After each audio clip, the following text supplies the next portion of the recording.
Yo, Atlas speaking and welcome to part 7 of What If I Was Reborn in Attack on Titan as a civilian nobody with the gamer system. Let the tale begin. Chapter 121. In the following days, the Stohis district gradually returned to a fragile calm. The residents began trickling back to their homes. Though many were still haunted by the battle between the Survey Corps and the Titans, they had nowhere else to go. Uprooting themselves to another district was impossible for most, and so they stayed, comforting themselves with the fragile idea that the worst had passed.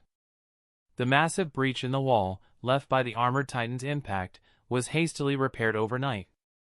Though the wall would need to be reinforced and reconstructed properly later, for now, it was sealed well enough to keep out any pure Titans roaming beyond. For the Survey Corps, their mission in Stohis was over. While there had been unexpected complications, the operation's results were still within acceptable margins. They had successfully captured the female Titan, and civilian casualties were relatively low. Even their own losses had not exceeded 40%, a grim figure, yet far better than many of their past expeditions. However, the battle had been fought without notifying the royal government. Titans rampaged within the city, and most of the Corps' forces were mobilized without prior approval. For this, Commander Erwin would inevitably face questioning, if not punishment. Still, there was no one in the Survey Corps capable of replacing him. Bringing in someone from another branch of the military would spark unrest, few would follow an outsider, and Erwin's leadership was irreplaceable. So while consequences were certain, his position would remain secure for now. Locke, like the others, couldn't avoid what was coming. But for the moment, the focus was on returning home. After several days handling cleanup and post-operation procedures, the Corps formed a convoy and began the journey back to their headquarters. Locke rode in the middle section, leading his squad and guarding the wagon where Emer was seated. She was a special case. During this sensitive period, absolutely nothing could be allowed to happen to her. Ahead of Locke's position was the heavily secured carriage containing Annie Leonhardt. Her capture had been the mission's most significant outcome. She was bound tightly, encased, and unable to move. At the head of the convoy, Captain Levi personally led the escort around Annie's carriage. Inside with her sat Hanji Zoe, keeping constant watch. The three strongest fighters of the Survey Corps, Levi, Hanji, and Locke, had been positioned in a tight defensive triangle around her. That alone revealed just how valuable the female Titan was. While several members of the Corps had fought Annie in Titan form, very few had witnessed her human identity being exposed. Most didn't know that the female Titan and Annie were the same. This knowledge was intentionally kept secret. Panic would spread like wildfire if word reached the public too soon. This secrecy extended to most soldiers as well. Aluo Bozado and Gunther Schultz, riding alongside Locke, were among those in the dark. Their curiosity about the mysterious prisoner was obvious. "Who's inside that carriage?" Aluo muttered, frowning as he watched the steady movement ahead. "It's got the three strongest soldiers guarding it. Whoever it is must be serious." Gunther nodded, equally puzzled. "I can't think of anyone we captured. When did this even happen?" "Exactly. No clue." Aluo's eyes narrowed. Locke heard their conversation but remained silent. Some truths, he knew, were heavier than most could handle. Revealing Annie's identity now would only lead to confusion and panic among the troops. The convoy passed through the streets of Stohis, watched by throngs of citizens. Fear still lingered in their eyes, but so did awe. The Survey Corps had fought Titans within the walls and lived. For many, it was the first time they witnessed such power firsthand. Then, just as the convoy reached the entrance of Walsina, it slowed to a halt. A group stood blocking the gate, soldiers whose uniforms were distinctly different from any of the four military branches. Their posture was rigid, their presence cold and calculating. Aluo frowned. "Those uniforms. I've seen them before." Gunther's expression hardened. "The Interior Military Police. Human Control Unit." "Great," Aluo muttered, his tone laced with disdain. "Why are they here?" Eld Jin rode up quickly from the rear, his face serious. Locke, these guys are trouble. Be careful what you say around them. The interior military police were a special force under direct control of the king. Unlike the regular military police, they didn't answer to the gendarmerie command. Their mandate was to maintain order inside the walls, especially by eliminating internal threats to the royal government. Their equipment was superior, and their tactics ruthless. Among the Survey Corps, their reputation was one of fear and disgust. Whenever they appeared, blood followed. Locke nodded slightly. I know. His gaze moved to the figure leading the unit ahead, a tall man with a cowboy hat, long coat, and a grin that carried danger like a blade. He was speaking to Commander Irwin. Kenny Ackerman. So it's him already, Locke thought. Kenny the Ripper. The last of the Ackermans outside the Corps. His combat skills rival even Levi's. I didn't expect to see him this soon. Locke glanced toward Levi. To his surprise, Levi's face showed nothing, no flicker of recognition, no change in expression. Only cold, measured interest. The tension between them was invisible to most, but Locke could sense it. Negotiations at the gate didn't take long. Kenny stepped aside, allowing his men to approach the carriage containing Annie. It was clear that this was no casual inspection. Locke's sharp eyes scanned the rooftops. They appeared empty, but he knew better. Interior police marksmen were likely positioned in hidden spots, ready to act at a moment's notice. They're taking no chances, Locke thought grimly. Looks like the Rice family has made their move. I wonder how they plan to handle Annie. The convoy grew silent. Every soldier felt the shift in the air, though few understood its cause. What lay ahead was no longer simply about Titans, but about the hidden power structures inside the walls, the kind of threats that didn't rely on brute strength, but on control, manipulation, and assassination. For Locke, this was a reminder, the war wasn't just outside the walls anymore. It had already crept inside. Chapter 122, Locke. Irwin's brow furrowed slightly as he saw Locke step forward on his own. Though confused, he remained silent. There were outsiders present, this was not the time for private discussion. Maintaining composure, Irwin introduced him formally. Captain Kenny, this is Captain Locke of the Survey Corps. Kenny Ackerman turned his sharp, amused gaze toward Locke. His eyes swept up and down, appraising him with an unsettling mix of curiosity and mockery. So you're Locke, huh? Kenny drawled, his voice carrying the weight of ridicule. Letting a kid like you be captain, your corps is as chaotic as ever. Before Locke could respond, Levi stepped forward, his tone cold as ice. Watch your mouth. Levi's indifferent stare met Kenny's piercing grin. For a brief moment, the air between them shifted, years of buried history flickered beneath the surface. Kenny raised his eyebrows, feigning surprise. How heartless. Is this how you treat your savior? His voice twisted into a playful jab.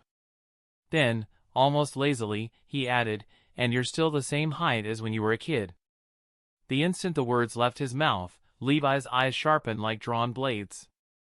His hand moved subtly to rest on the hilt of his sword, every line of his body poised to strike. The Central Military Police soldiers behind Kenny tensed, raising their specialized firearms toward Levi. These were no standard rifles, they were double-barreled guns with mounted blades, designed for human combat. While less effective against Titans, their range and lethality against humans were far superior to traditional blades. Kenny's men, the infamous Anti-Personnel Control Squad, were trained killers. Survey Corps members exchanged uneasy glances, fingers tightening on their triggers. Irwin remained still, his expression unreadable. The tension was electric, balanced on the edge of violence. Locke observed the unfolding standoff. Troublesome, he thought. I only came forward to see Kenny up close, not to trigger a full confrontation. But now there was no backing down. He moved without hesitation, stepping in front of Levi. In one fluid motion, he raised his blades, his fingers resting firmly on the triggers of his ODM gear. Is it that our swords aren't sharp enough? Locke said coldly, his blade aimed straight at Kenny, or are you arrogant enough to think you can attack here and walk away alive? He wasn't just speaking for himself. In this moment, he represented Levi, Irwin, and the entire Survey Corps. If Kinney humiliated them publicly and they stayed silent, their honor would be trampled. Locke's boldness snapped the rest of the Corps into action. Steel rasped as blades were drawn all around him. With overwhelming numbers, the soldiers surrounded Kinney and his men in a tightening semicircle. The crowd of civilians, sensing the deadly shift, scattered in panic. Screams echoed down the streets as people fled from the potential battleground. The garrison soldiers at the gate quietly backed off. They knew better than to interfere between the Survey Corps and Kinney's unit. The air grew heavy. The two groups stood locked in a silent, dangerous tableau. Kinney's grin widened. He seemed utterly unbothered, even amused. "Interesting," he said softly. "Really interesting." With a lazy wave, he signaled his squad to lower their weapons. Obediently, the anti-personnel soldiers complied, though their eyes remained sharp and fingers ready. Kinney stepped forward until he stood directly before Locke. The older man loomed, his presence filling the space with something feral. "Locke, was it?" he said. "I'll remember you. My guns are fast." Locke didn't flinch. "Your guns may be fast," he replied, "but my blades are sharp." He wasn't naive. Kinney Ackerman was no loyal dog to the royal family, he served his own interests. If Locke ever wanted to sway him, he'd need equal or greater power and status. But for now, matching Kinney's presence was the only option. Kinney blinked, then burst into booming laughter. "Ha! I like you, kid."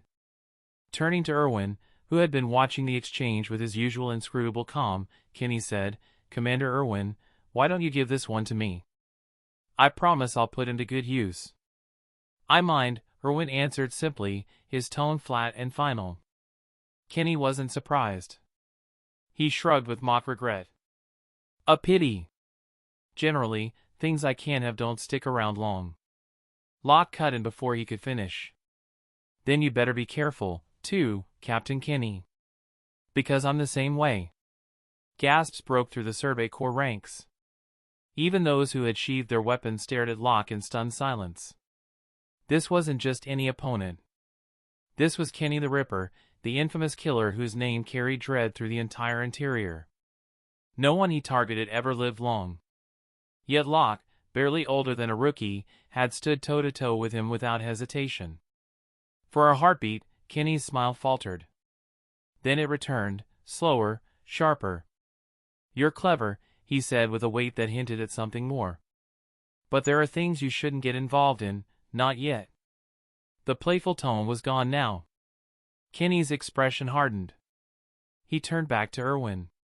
"It's late. I'll take the prisoner."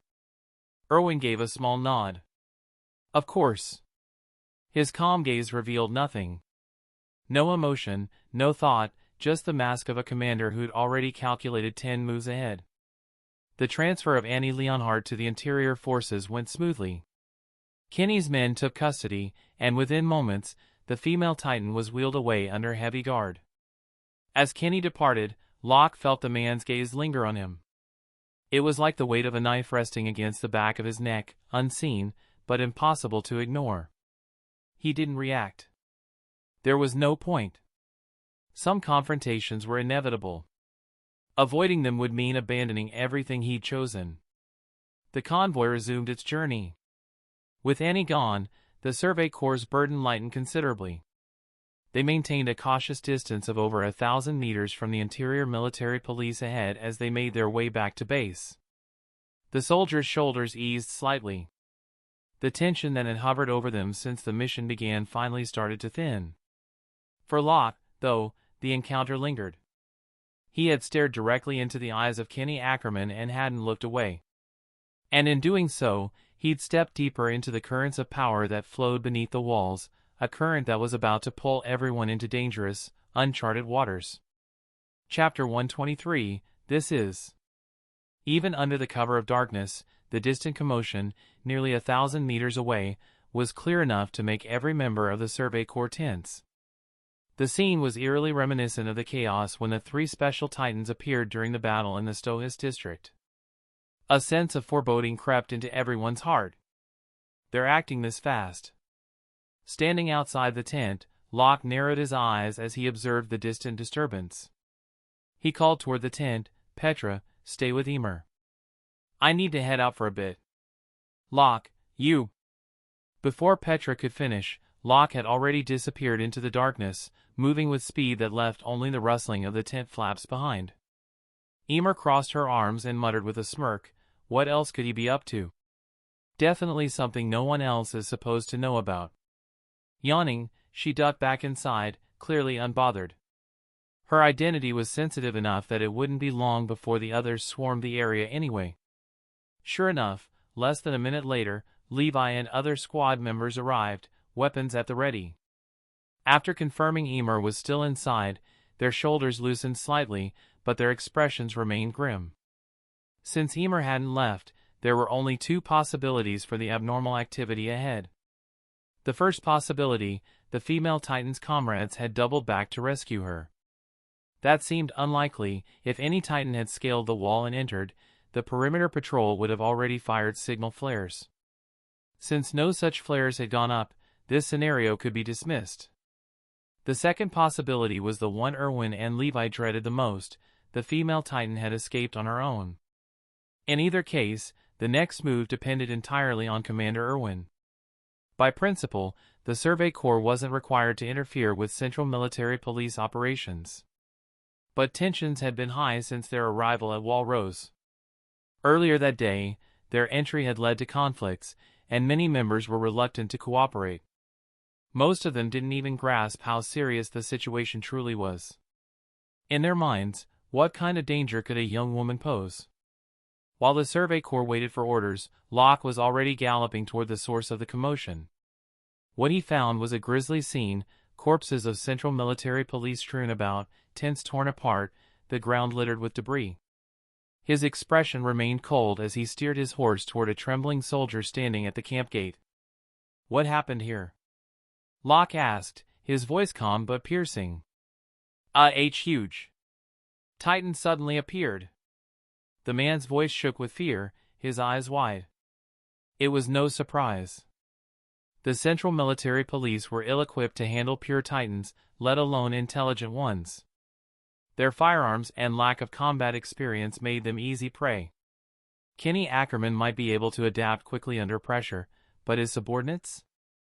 They were nothing more than lambs before a predator. Where's the Titan now? Locke's eyes hardened with contempt. He despised soldiers who acted tough in groups but collapsed the moment real danger arrived. "It ran that way," the man stammered, pointing shakily. Locke didn't waste another second. He spurred his horse forward in the direction indicated. The night sky was starless, the forest cloaked in darkness. But Locke had long trained to fight in such conditions. His night vision and battlefield instincts were razor-sharp, the darkness barely hindered him. The horse, however, was another story. It wasn't built for optimal speed, and he could only push it so far. Still, the evidence of the female Titan's path was unmistakable, massive footprints stamped deep into the ground, shredded vegetation, and broken branches carved out a clear escape trail. There were signs of pursuit too, hoofprints, crushed undergrowth, and scattered cartridge casings. Most likely, Kenny Ackerman and his squad were already chasing her. Locke's gaze grew sharp and cold. He pressed the horse faster, the rhythmic pounding of hooves echoing through the forest. It's only been a few minutes. She shouldn't have gotten far. Locke squinted ahead. She's heading west, toward Walrose. She's planning to escape. It made sense. The mission had failed spectacularly, Marley's infiltration was exposed, and Annie's identity was revealed. In that situation, retreating to Marley territory was her only option. As he followed the trail, Locke passed more fallen Central Military Police soldiers, bodies mangled by Titan attacks or crushed by chaos. Some horses lay dead on the roadside, their legs twisted at unnatural angles. The deeper he went, the more violent the signs of battle became. Eventually, Flickers of torchlight appeared ahead. Several wounded Central Military Police soldiers without mounts were gathered there, hurriedly treating their injuries. The moment they heard approaching hooves, they snapped their heads toward the sound. "Survey Corps," one of them shouted, recognizing Locke's uniform. The leader stepped forward, gun raised nervously. "Stop!" Captain Kenny ordered. "No reinforcements from your side." Before the man could finish, Locke charged past without slowing. The soldier reflexively aimed his dual guns, but a flash of steel cut across his vision. A heartbeat later, white-hot pain tore through his forearms, his weapons clattered to the ground as he screamed. Bastard! How dare you!" Locke ignored the curses. His focus was entirely on the battlefield ahead. He could already feel it. He was close. Kenny should be engaging Annie by now, Locke thought coldly. After all, he's almost on par with Levi. Against a female Titan who hasn't fully unleashed her power yet, he should be able to stall her. The forest grew more devastated with every meter, trees snapped like twigs, the earth churned and gouged by powerful impacts. The air carried a faint tremor, like distant thunder. Locke tightened his grip on the reins, eyes fixed ahead. The final confrontation between Annie Leonhardt and Kenny Ackerman was close. And he intended to be right in the middle of it. Chapter 124, Locke did not rush into the fray immediately. Instead, he halted a short distance away, his sharp eyes fixed on the clash between Kenny Ackerman and the female Titan. He was not armed with blades designed specifically for slaying Titans. The bayonet-like blades affixed to the muzzles of Kenny's dual guns lacked the length and strength to sever Titan flesh cleanly, even if the wielder targeted their weak point. Bullets, though fast, could not pierce deeply enough into the nape to ensure a kill. Against the female Titan, whose hardening ability could crystallize her body at will, Kenny's weapons were even less effective. But Kenny was still Kenny, deadly and precise. Even without towering trees around them to aid maneuverability, he darted through the battlefield with unnerving agility. His dual guns roared, bullets flying in relentless volleys. Under his assault, the female Titan's right eye had been blasted out, leaving Annie momentarily blinded and unable to heal it immediately. The wound stalled her escape. Still, Kenny was beginning to show signs of strain. His movements, while still sharp, carried a subtle hesitation. His gas supply was running low, his ammunition nearly exhausted. Even the most flawless technique couldn't overcome dwindling resources. And worse, his orders weren't to kill Annie. He was tasked with bringing her back alive. Kenny was never one to obey orders to the letter, but he wasn't foolish either. Killing Annie without cause would put him in direct opposition to the higher powers he served. Unless he had no choice, he would not deliver a corpse. Locke observed all of this from the shadows, his arms folded.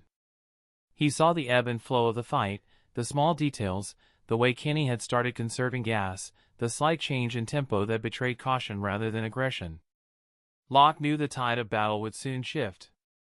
Annie Leonhardt could not be allowed to escape. If she did, everything the Survey Corps had risked in Stohis would collapse into failure. Their sacrifices would be meaningless. The wall breach had already drained resources. The hole had been patched crudely for the time being, but more stone would be needed to reinforce it. Transporting and securing that stone would cost manpower, money, and time, luxuries the kingdom could barely afford. The royal government, already struggling under the weight of a reduced territory and an unchanged population, was barely holding together. Its coffers ran dry faster with every demand placed upon it. And yet, the nobles continued their indulgent lives, blind to the tightening noose around humanity's neck. To wake them from their arrogance, they had to feel fear. They had to taste the helplessness that came from staring down Titans. Only then would they understand the stakes. For that reason alone, Annie's capture was vital. She was proof of the enemy within, proof humanity needed. Good. The damage caused so far is still within acceptable limits, Locke thought, eyes narrowing. Then the battle shifted. Kenny's evasions grew sharper, but less aggressive. His gas sputtered faintly. His shots grew fewer. He was changing tactics, less pressure, more defense. He was running out of steam. It's time. With that thought, Locke spurred his horse forward, cutting across the broken terrain toward the battlefield. The thunder of hooves reached Annie first. Her healing eye widened, and though blurred by partial recovery, she recognized the silhouette rushing toward them. Locke. Her chest tightened. Another fighter. Another enemy. Even without his blades, Locke was formidable. If he joined Kenny, there would be no chance of escape. Her mind raced. With what little stamina she had left, facing both of them meant only one thing: capture. Annie's eyes flickered with grim resolve. Kenny noticed the approaching rider as well. When his gaze confirmed it was Locke, his lips curled in satisfaction. Whatever tension lingered between them earlier was irrelevant now. At this moment, they shared the same enemy. Their eyes met briefly, and in that fleeting exchange, an unspoken understanding formed. No words were needed. Locke burst forward, his 3D maneuver gear firing with a sharp hiss. He closed in from behind while Kenny pressed Annie from the front, firing relentlessly. The bullets forced her to guard, crystal hardening flashing across her arms as she blocked and countered, unable to focus elsewhere. PSHHHHHH. Gas hissed as Locke launched his hooks into the ground, propelling himself upward. In the moonlight, his twin blades gleamed, catching Annie's eye. She spun on instinct, her foot planting firmly into the earth, her body twisting with a sudden whip-like motion. Her massive legs swept toward Locke with frightening speed, the air cracking from the force. Whoosh! But Locke had never intended to face her strike head-on. He redirected midair, his line snapping taut and pulling him downward past her guard. The cold steel in his hands gleamed once more. SHHKKK. With one clean slash, he severed the tendons in her right ankle. Annie's leg buckled, her tightened form collapsing to one knee with a thunderous impact. Bang! Bang! Kenny didn't hesitate. He fired straight into her recovering eyes, blinding her once again. Darkness consumed Annie's vision, her tightened body faltering. Her chest heaved, exhaustion consuming her. Her mind blurred with fragments of thought. If you won't let me go, why did you help me before? The memory struck her, Locke slipping her a hidden blade in the cell, a fleeting gesture of mercy. Had she misunderstood? Was it only pity? None of it mattered now. She had lost. Her body was heavy, every nerve screaming. We should have escaped earlier. Her thoughts spiraled. We underestimated them, the people of this island. A tear slipped down her tightened cheek. I'm sorry, Father. I've let you down. Outside her collapsing Titan shell, the battlefield was eerily quiet. Kenny landed heavily on the ground, his gun still raised. For a moment, he simply stared, disbelief flickering in his eyes. He had faced Titans before and lost, brought to his knees by Yuri Rice and spared only by mercy. To stand here now, to see a Titan brought low by his hands, was surreal. But he ignored the fact that Locke's blade had been the deciding strike. His pride swelled nonetheless. Locke landed beside him, calm and cold as ever. His words cut through Kenny's silence. Don't celebrate yet.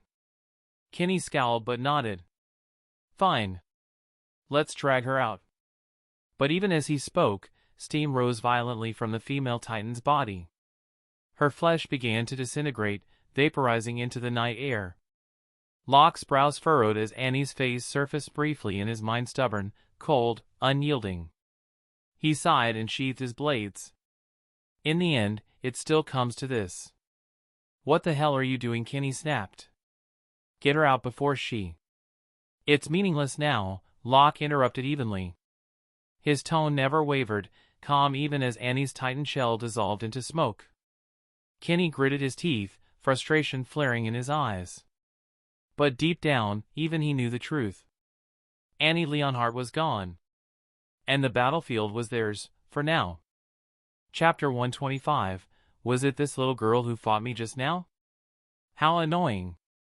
As the female Titan's massive body evaporated into steam, Annie's human form was revealed within the dissipating smoke, her slender frame and calm, delicate features emerging under the moonlight. Kenny Ackerman's expression twisted with displeasure. To be forced into such a situation by a girl so young was humiliating for him. He had faced killers, soldiers, and titans before, but this stung his pride. He strode toward Annie, fully intending to drag her out of the steaming remains before she could react. But the moment he reached for her, Annie's closed eyes snapped open, glowing faintly in the moonlight. She didn't even look at Kenny, her gaze locked onto Locke instead. And then it happened. Her entire body began to crystallize, shimmering with hardening at a speed visible to the naked eye. A translucent cocoon of crystal spread over her skin, locking her into place. Even if he didn't understand the details, Kenny immediately sensed danger. If she sealed herself completely, he'd fail his mission. He lunged forward to grab her. "I wouldn't do that if I were you," Locke's calm voice cut through the night. Kenny froze for a fraction of a second, long enough for Annie's hardening to advance. He jerked back instinctively, then raised one gun and fired. Bang! The bullet struck the forming crystal and ricocheted as if it had hit solid steel, grazing Kenny's cheek and drawing a thin line of blood. "What the?" His eyes widened. Within seconds, Annie's transformation was complete. She was sealed inside a crystal cocoon, her figure encased in an unbreakable shell like a silkworm chrysalis. Through the translucent surface, her eyes were still open, staring at Locke with a mixture of cold defiance and resignation. Locke exhaled slowly. What a troublesome girl. Kenny unsheathed a blade and began hacking at the crystal. The sound of steel clanging against an immovable surface echoed through the street. Locke shook his head slightly. "Don't waste your strength. That kind of crystal can't be destroyed by us. Unless she willingly releases it, or what?" Kenny snapped, glaring up at him with sharp, murderous eyes. Locke met his gaze steadily. "Ask your boss. He knows." Kenny's eyes narrowed into slits. "You seem to know a lot of things you shouldn't." Locke didn't deny or explain. He merely watched him, silent and unreadable, calculating how best to turn this situation to his advantage. This silent stare unsettled Kenny. His instincts screamed that this boy, barely 20 by the look of him, wasn't normal. He replayed Locke's movements against the female titan in his head, considered his gear, his technique, and the quiet confidence with which he'd intervened. In the end, Kenny didn't attack. Locke had been prepared for it, his posture and grip made that clear, and when Kenny held back, Locke's faint smile betrayed that he anticipated this outcome. "Kenny Ackerman," Locke said quietly, "captain of the Central Military Police Anti-Personnel Control Squad. A cutthroat, ruthless bastard, your reputation precedes you." Kenny smirked. "Thanks for the compliment." "You're confident," Locke said, stepping closer. His gaze flicked down to the crystallized Annie between them. "But for all that confidence, you couldn't even beat a girl. If I hadn't stepped in, she would have slipped right through your fingers." Kenny's eyes flashed dangerously. "Are you mocking me?" "Yes," Locke replied without hesitation. "I'm ridiculing you." Before Kenny could retort, Locke continued, lowering his voice slightly. "Now that you've witnessed this power with your own eyes, tell me, don't you want it for yourself?" Kenny stiffened. Locke hadn't named it directly, but the meaning was obvious. The power of a titan. His voice dropped into a growl. "Kid, what exactly do you know?" "I know everything about you," Locke said with an unsettling smile. Under that gaze, Kenny felt as if he were standing naked, stripped of all defenses. He didn't like it. Knowing too much can get you killed.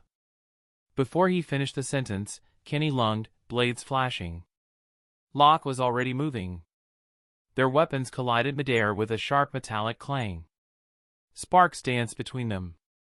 Kenny was shocked. Even holding back, his strength far surpassed that of ordinary men, but Locke met it evenly. "He's just a kid. How the hell is he this strong?"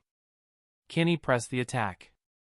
His dual blades whirled through the air, arcs of cold light under the moon. His speed and killing intent were terrifying, the skill that had earned him the title Reaper of the Underground. But Locke did not retreat. His twin ultra-hard steel blades moved with impeccable precision, intercepting every strike without a single gap. His blades were slightly longer than Kenny's, giving him better reach. He maintained a steady defense, slipping in calculated counterattacks that forced Kenny to reposition repeatedly. The clash echoed through the empty streets, steel on steel, breath against breath, until the sound of distant hoofbeats rolled over the rooftops. Reinforcements were approaching. With a crisp final strike, they disengaged. Both stepped back in unspoken agreement, lowering their weapons. "I won," Locke said calmly. Kenny's lip twitched. "If I'd pulled the trigger earlier, you'd be dead." "But you didn't," Locke answered evenly. "So I won." Kenny froze for a heartbeat, then let out a low laugh, choosing to shift the subject. "Locke, you're strong." "I'll remember that." Locke tilted his head slightly. "And you're strong too. But your current boss isn't worthy of someone like you." Kenny's eyes narrowed. The fact that Locke already knew about Rod Rice and his involvement made something cold crawl down his spine. For years, Kenny and the Central Military Police had operated in the shadows, unknown to the majority. To have their secrets laid bare so casually was unsettling. "Since you think Rod isn't worthy," Kenny said slowly, "then who is?" Locke's expression didn't change at all. "Why don't you try living for yourself?" he said softly. "Don't you want the power of a god?" For the first time, Kenny was silent. The words hit deeper than he expected. Locke saw the flicker of thought in his eyes and smiled faintly. "You don't have to answer now. When you make up your mind, come find me. I'll be waiting." Kenny Ackerman was a man driven not by wealth or status but by the allure of absolute power. Locke knew exactly which strings to pull. Chapter 126. There was no more communication. Reality didn't give Locke and Kenny a chance to speak privately any longer, because the main force arrived. Irwin took the lead, bringing Levi, the Survey Corps, and the remaining combat forces of the Central Military Police against the human enemies. When they arrived, they saw the crystallized Annie Leonhardt. Everyone was shocked by the sight, but powerless to do anything. After attempting to strike the hardened crystal with blades and finding no results, they accepted the situation reluctantly. Fortunately, this entire prison break incident took place on Kenny's side. The Survey Corps wouldn't bear all the responsibility, and Annie hadn't escaped. Even though she was crystallized and couldn't be taken out or interrogated, she hadn't run. The delivery was still technically successful. It was now up to the royal government to decide what to do next. Without lingering for long, they carried Annie into a transport wagon, and the entire force returned to camp. On the way back, Irwin turned to Locke with a rare smile. "Locke, you've done a great job again this time." He spoke gently, without a trace of reproach for Locke's unauthorized actions. Locke lowered his gaze slightly. "I was reckless this time." Irwin waved it off. "If it weren't for you, we wouldn't have been able to secure the female Titan. Your merits far outweigh your faults." Then, lowering his voice as only Levi was nearby, Irwin asked, "Any thoughts on her crystallized state?" Locke spoke just as softly. "Our blades can't cut through it. Heavy weapons like artillery would endanger her life. I think it's better to leave her as she is for now. This state isn't harmful to us." Irwin fell silent at that. Levi glanced briefly at Locke, his expression unreadable but his eyes flashing with faint surprise. As they neared the camp, Irwin nodded decisively. "All right. I trust your judgment." "Thank you," Locke replied quietly. Compared to Annie falling into the hands of the royal government, especially the Rice family, the current situation was undeniably better. If they handed her over, she might be interrogated, killed, or have her Titan power extracted. None of those outcomes was ideal. Through Emer's testimony, Irwin had already glimpsed the corruption and incompetence festering at the heart of the royal government inside the walls. Even if her words alone couldn't be fully trusted, a small crack had opened in the dam, and once that happens, doubt only grows. Those who willingly joined the Survey Corps were dissatisfied with living as livestock within the walls. They sought freedom, knowledge of the outside world, or held higher ideals to liberate humanity. Erwin belonged to the latter group. His resolve was firm, his goals lofty. As commander, he was more decisive and daring than many within the establishment. Though Emer's claims were the only source, Erwin's actions showed his choice clearly. He believed her. That alone put him at odds with the royal government's ideology. From the moment he learned Emer's identity and chose not to report it, he had effectively set his course. The only path left was forward, alongside Locke. Back at camp, Erwin took Levi aside. Locke watched them leave and thought to himself, "Your choice isn't wrong. Time will prove everything." Turning back to his tent, Locke immediately noticed Petra, Oruo, ELD, and Gunther gathered outside, waiting for him. "Locke, are you all right?" Petra asked, worry flickering in her eyes. "What could happen to me?" He gave a small, reassuring smile. He then looked at Oruo, ELD, and Gunther, who stood there like defeated recruits. "What's wrong with all of you?" Petra chuckled lightly. They were sulking. The commander ordered us to stay in camp, and they didn't get to see any action. Her smile was a relief. She understood far more than she let on. The thunder and lightning from earlier had been unmistakable. Seeing Locke return safely had lifted a heavy weight from her heart. Oruo and the others only looked more dejected. Then, curiosity got the better of them. "Captain, what happened up there? Did another Titan appear?" ELD asked. Before Locke could reply, Oruo and Gunther jumped in. "That lightning, exactly like when Titans appear. And the direction, it was near the Central Military Police Camp." They practically pieced the situation together by themselves. Locke found their quick analysis impressive, but also mildly exasperating. "All right, enough," he interrupted. "It's handled. Get some rest. We leave at dawn and return to Mitra's with the Central Military Police." "Mitra's?"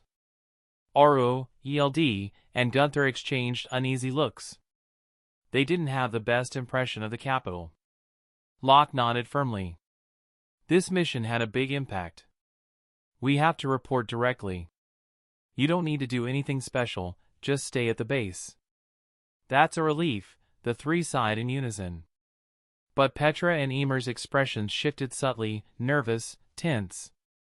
Locke noticed and shot them a sharp look of warning. In the coming confrontation with Kenny, both Petra and Emer would play crucial roles. They couldn't afford to be exposed prematurely. Emer wasn't much of a concern now. She could control her Titan powers at will. But Petra, who had only recently inherited Titan power, was still unfamiliar with it. Her personality and inexperience meant she couldn't transform freely yet. Locke knew that eventually, he'd have to force her to learn, whether she liked it or not. But that was a story for later. Chapter 127, Wide, Clean Streets. Tall, magnificent buildings. Well-dressed citizens moving about in orderly lines. Compared to the other districts, the interior of Walsina, the heart of the interior, was far more prosperous. It resembled a modern metropolis from another world, a place that could easily make people lose themselves in comfort. It's easy to go from frugality to luxury, but hard to go back once you've tasted it. Here, surrounded by opulence, people's hearts inevitably softened.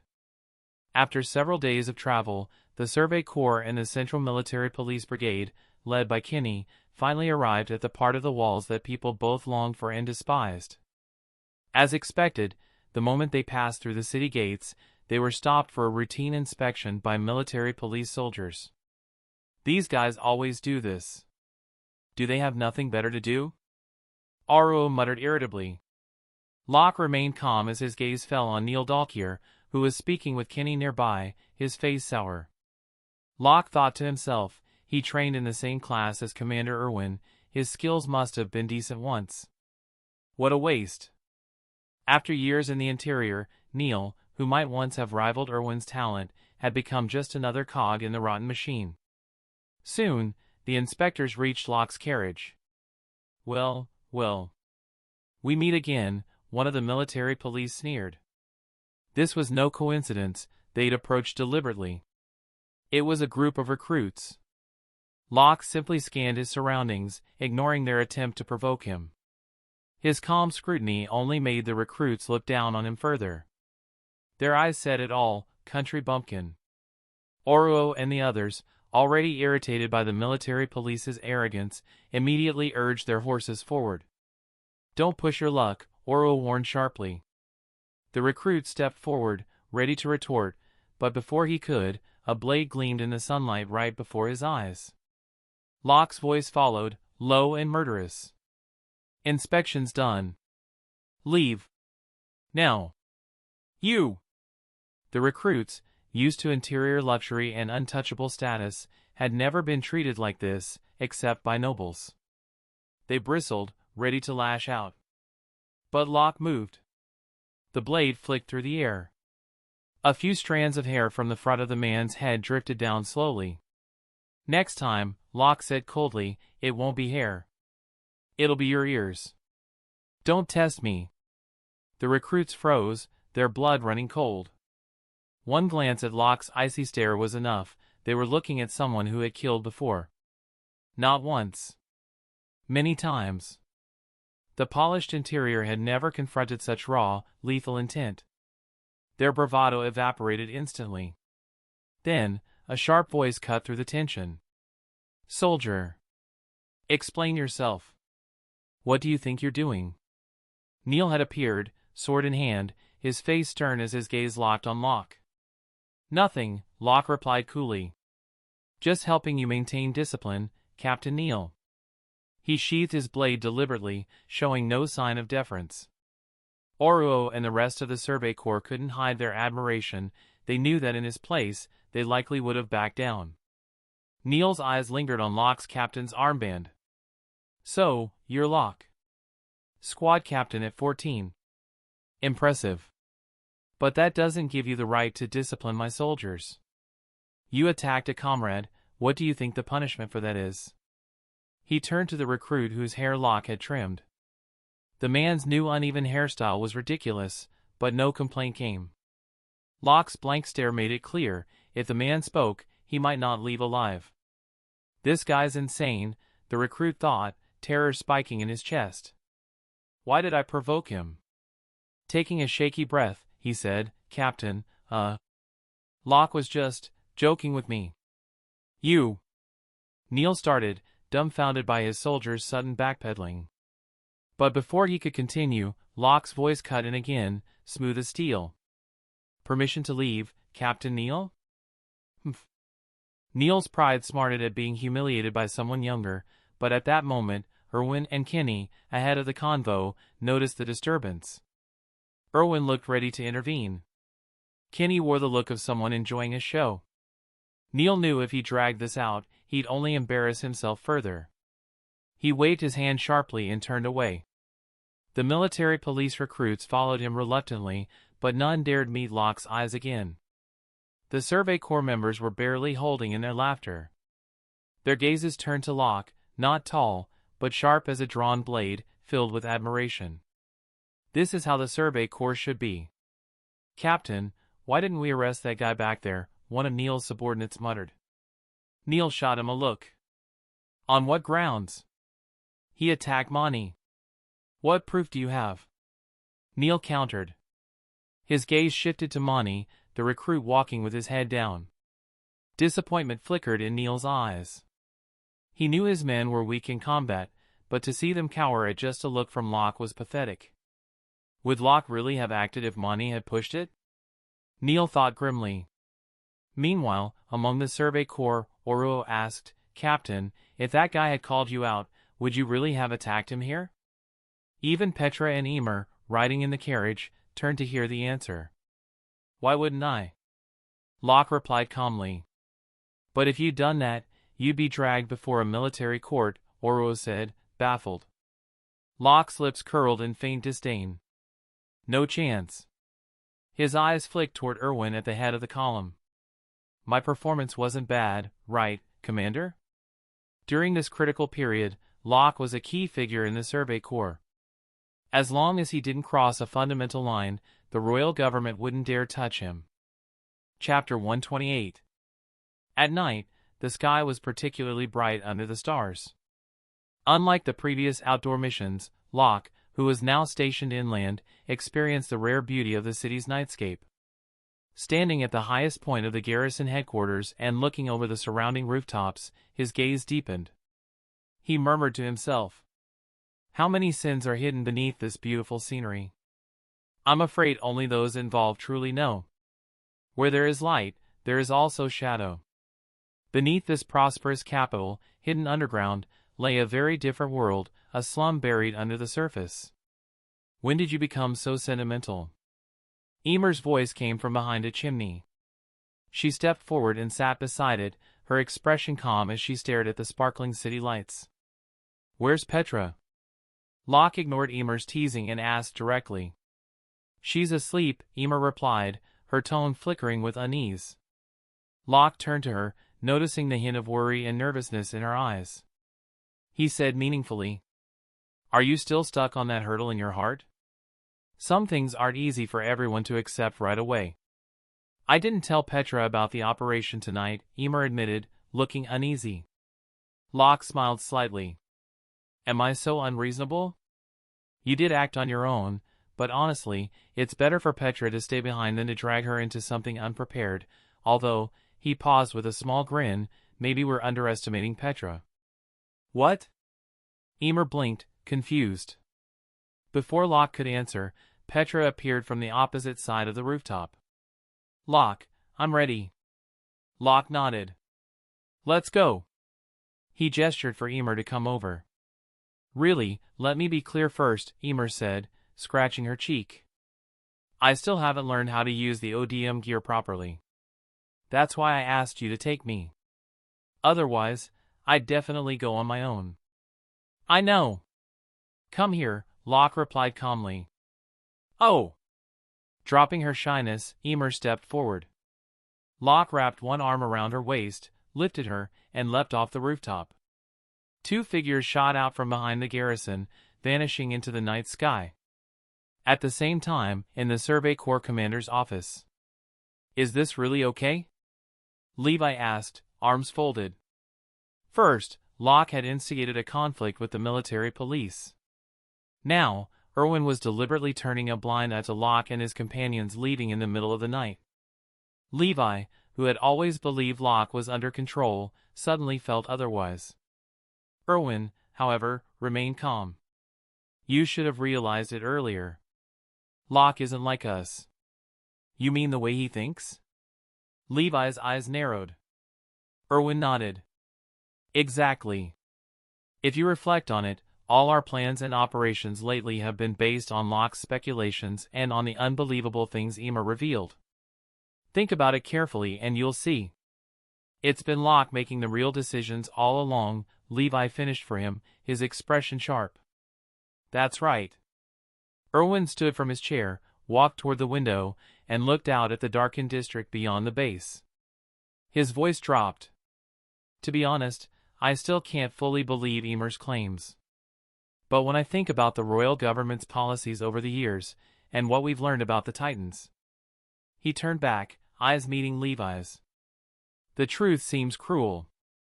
The king we've been serving isn't as grand as we imagined." "TCH, don't say we. I never had any illusions about that so-called king," Levi replied with disdain. Memories of the underground city surfaced in his mind, a place where no one respected the monarchy. There was no loyalty there, only resentment. "Even so," Erwin continued, "you never thought about overthrowing him." "Neither did I. Despite knowing the government's corruption and the military's failures, I never let that thought grow." His voice was steady, but his words were daring. Levi, usually confident in his read of Erwin, looked at him with surprise. You're saying Locke wants to?" "This is only my guess," Erwin admitted. "But after seeing his attitude toward the military police today, I think it's probably correct." Saying the words out loud seemed to unburden him. Levi, on the other hand, looked troubled. He recalled Locke's background, his actions, and his presence in the Corps. In hindsight, there had always been signs pointing this way. Hey, something like that can't succeed, Levi said, shocked. But Erwin was still gazing out the window calmly, as if they were discussing nothing serious. This only deepened Levi's confusion. If that kid really intends to go that far, what's our stance? He can't possibly pull it off alone. No, Erwin said, his eyes sharpening. He's not alone. He wasn't afraid of death. What terrified him was dying before seeing his people freed, before seeing his homeland truly prosper. Erwin had once glimpsed the world beyond the walls. Even in that brief moment, he'd felt its vastness. From that day forward, his heart no longer belonged to the walls. He wanted to see the outside world again, not only for himself but for everyone trapped within. But after becoming commander, the harsh reality had cooled his passion. His dreams seemed unreachable. That was, until Locke and Emer's revelations reignited it. For the first time in years, Erwin saw a sliver of hope. And if that hope required risking everything, even his life, he would not hesitate. Chapter 129, Outside a Manor in the Royal Capital. This should be it, Locke whispered. He looked at the manor more than 100 meters ahead. A cloaked figure carrying a torch slipped through the gate and disappeared into the castle. Locke turned to Emer and Petra, who were following closely. Follow me. This is the place. Got it, Petra and Emer answered in unison. Petra hesitated for a moment, then asked, Locke, if we're caught sneaking out of base in the middle of the night, what do we do? Captain Levi will definitely get suspicious. He already knows, Locke replied calmly. What? Petra's eyes widened. Emer's expression shifted in surprise too. This entire operation has the captain's tacit approval, Locke added. So don't worry. There won't be any problems. Without further explanation, Locke stepped forward toward the manor gates.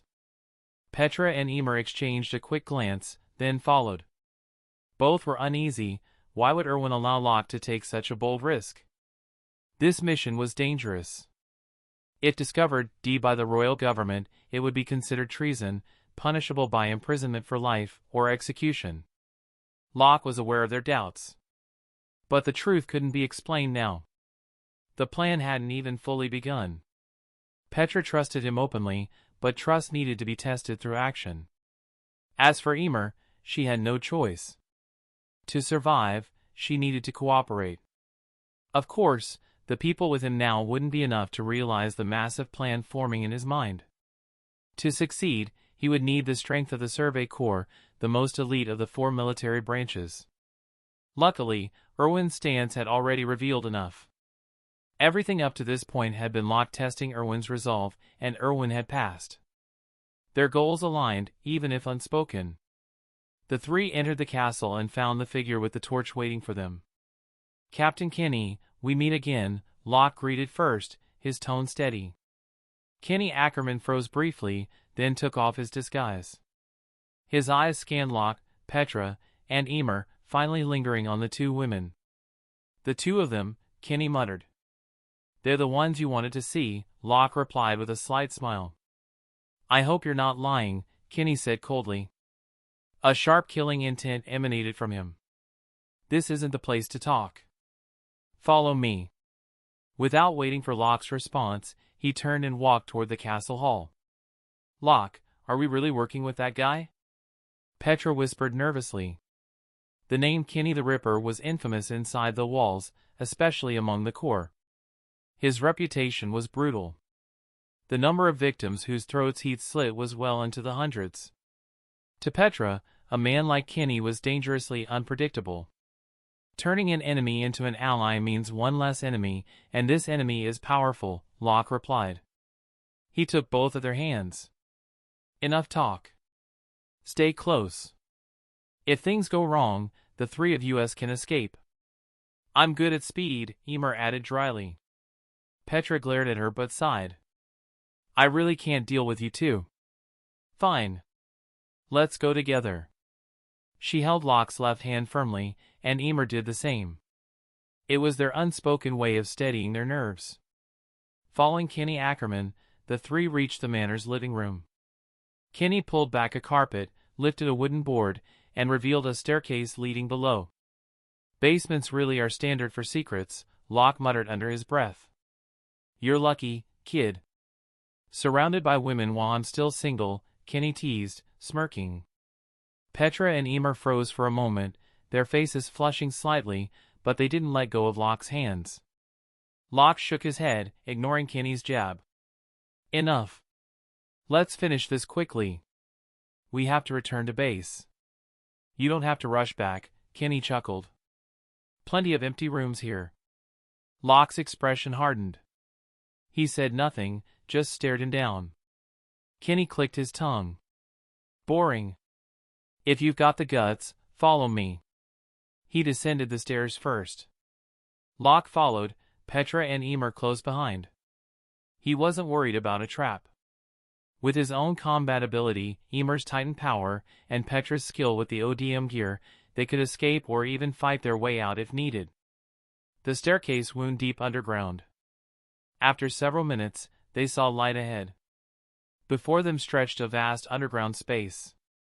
Though there were no torches lit, the walls glittered with strange, luminous crystals, bathing everything in a bright, almost daylight-like glow.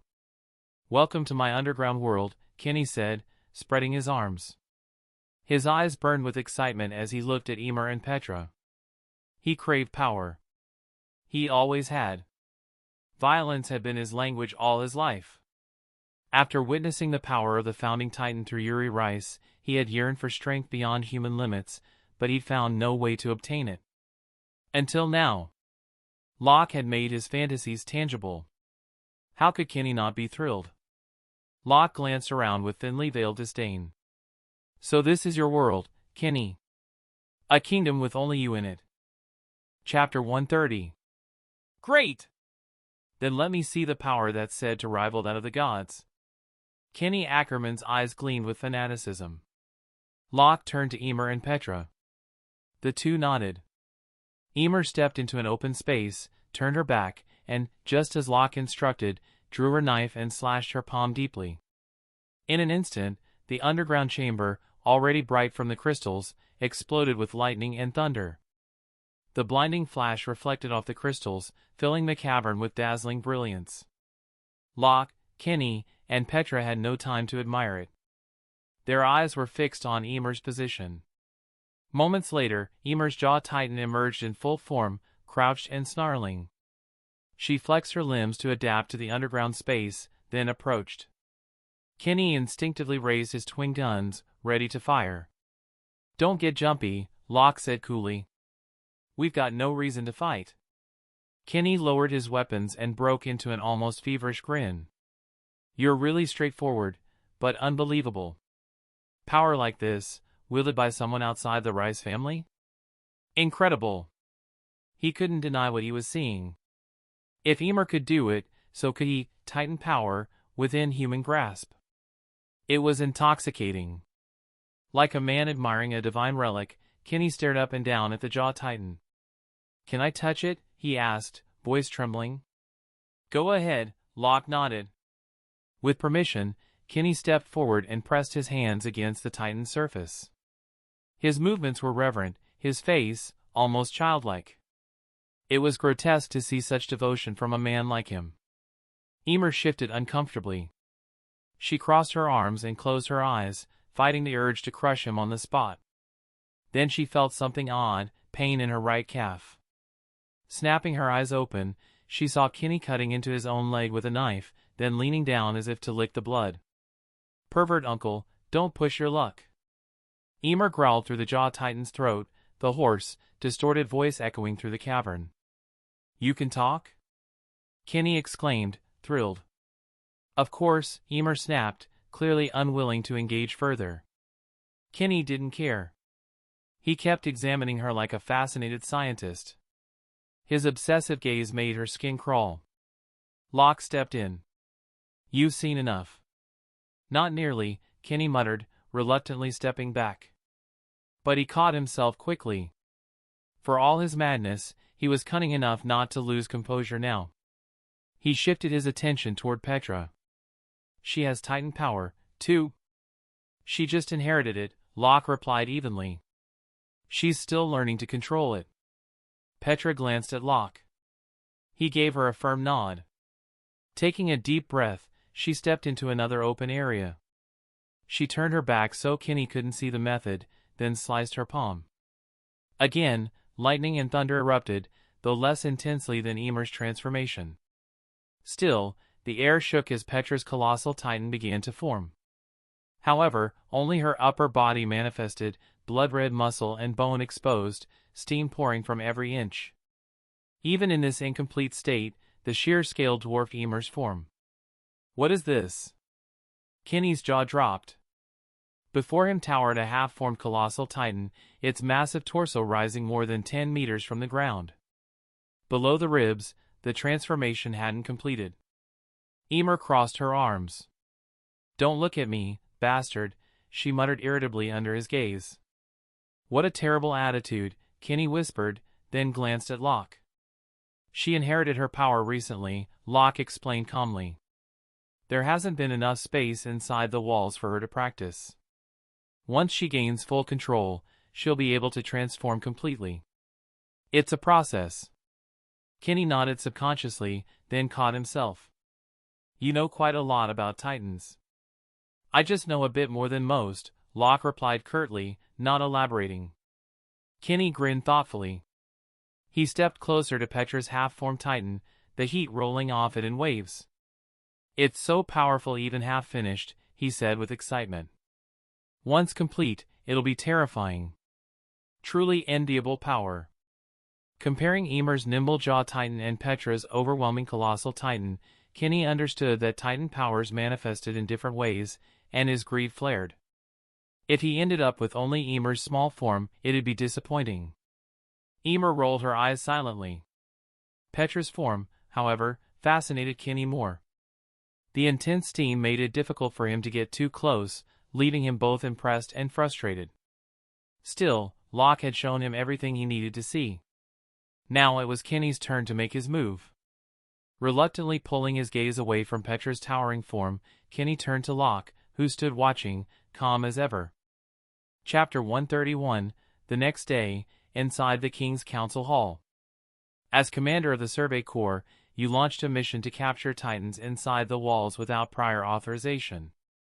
"Erwin Smith, do you believe this follows the rules?" one minister demanded. "I know my actions violated procedure," Erwin answered steadily. "But the situation left me with no other choice. That's no excuse to shirk responsibility. I will personally bear all losses and consequences caused by this operation." His gaze swept the hall of ministers before fixing on the throne. The king, lounging lazily, said nothing. Erwin continued firmly. "But the priority now should be dealing with the threat of intelligent Titans. The walls we rely on for survival are not effective against such enemies." The king remained indifferent, eyes half-lidded. The ministers broke into murmurs.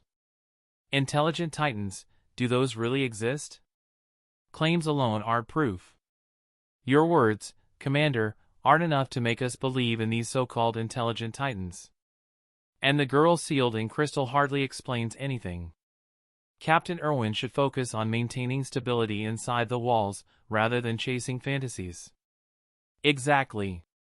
It was obvious, the ministers cared little about intelligent Titans. They had never seen such creatures, never felt the terror or powerlessness the Survey Corps had endured. So long as their comfortable, self-indulgent lives weren't disturbed, they saw no urgency. Maintaining order within the walls and preserving royal authority, that was all that mattered to them. Erwin's blue eyes hardened. A mix of disappointment and quiet resolve flashed across his face. This was the moment he gave up on the royal government and its king. Under such a rule, there would never be true peace within the walls, nor hope of exploration beyond them. If the old path led nowhere, then he would have to forge a new one, no matter the odds. Near the door stood Locke, who had accompanied Erwin. He watched the high officials silently. He ignored the puppet king seated on the throne. Locke already knew the truth. The man held no real power, everything was decided by the royal interior minister, who stood beside him. The king's role was merely ceremonial. Locke studied the faces of the ministers, corrupt, complacent, self-serving. Such a ruling class could only ever collapse. Then his gaze met Darius Zackley, the commander-in-chief. To Locke's surprise, Zackley was also observing him. Their eyes met. Zackley smiled faintly and nodded. Locke blinked, then quickly gathered himself. Looks like Grisha's been busy recently, he thought. Or, maybe I've just drawn too much attention. I'll need to keep a lower profile next time.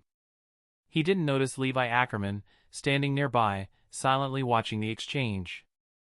When Levi saw Zackley and Locke acknowledging each other, a flicker of emotion crossed his face, but it vanished just as quickly. When it came to an unreadable expression, if Levi was second on Parody Island, no one would dare claim first. As expected, the council produced no meaningful results.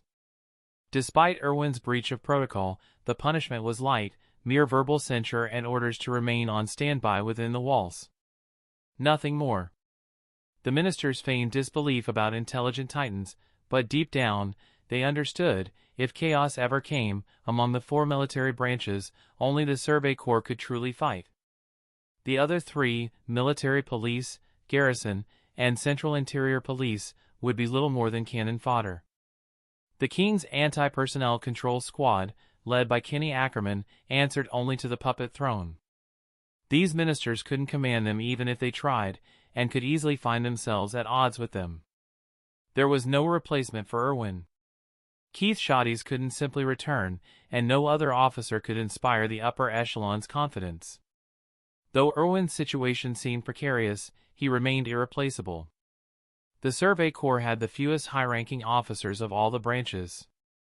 Only a handful carried true weight in the upper leadership's eyes. Former Commander Keith Shotties. Current Commander Erwin Smith. Humanity's strongest soldier, Levi Ackerman. And one exceptionally young but extraordinarily gifted rising figure, Locke. For now, no one else had captured the government's attention.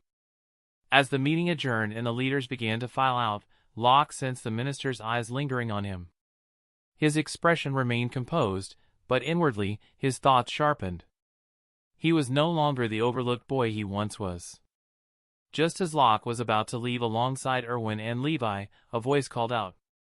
He stopped, turning toward the interior minister, the very man who stood beside the puppet king throughout the meeting.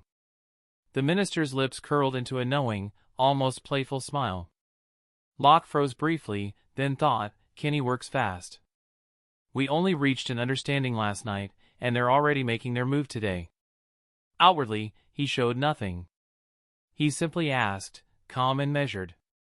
My lord, what is it you want? Chapter 132, Leaving the council hall, Locke silently followed the interior minister out of the castle.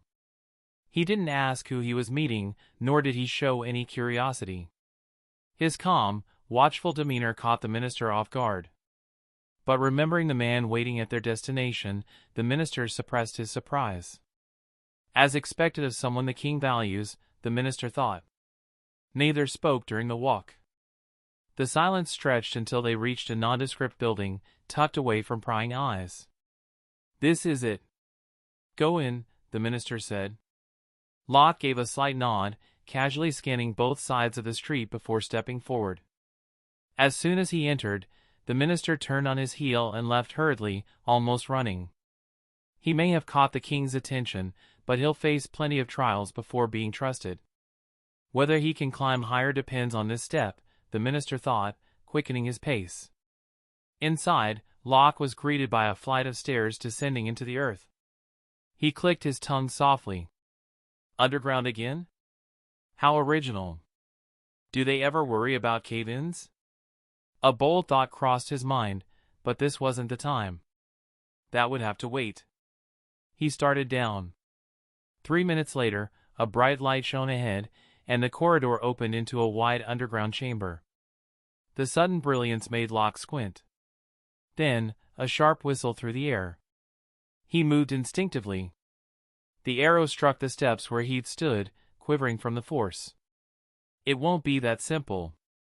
Locke had been prepared. He slipped aside smoothly as another volley followed, arrows slicing through the air from ahead. He zigzagged down the corridor, dodging with fluid speed. Entering the chamber, he used the crystal light pillars for cover and finally drew a steady breath. Across the chamber, dozens of Central Military Police soldiers had formed ranks, armed with bows and blades. Locke arched a brow.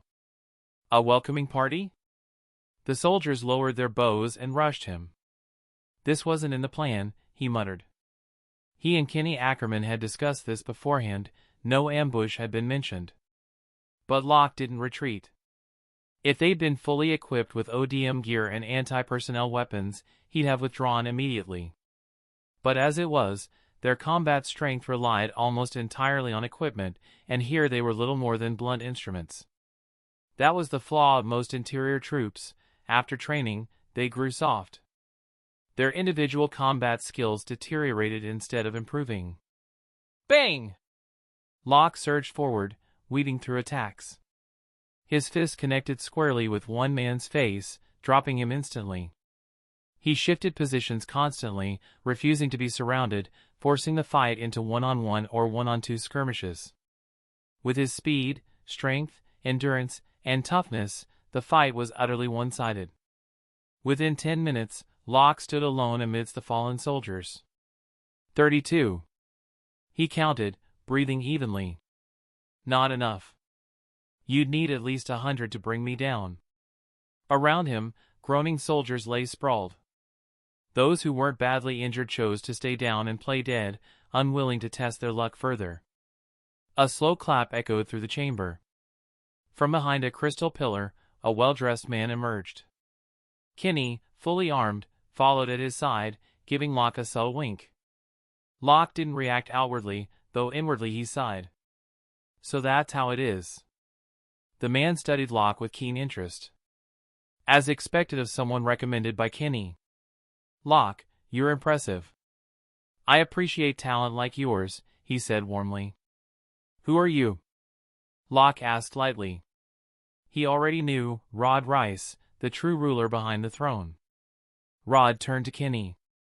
You didn't tell him? Of course not. Without your order, why would I spill something that important? Kenny replied with his usual lazy grin.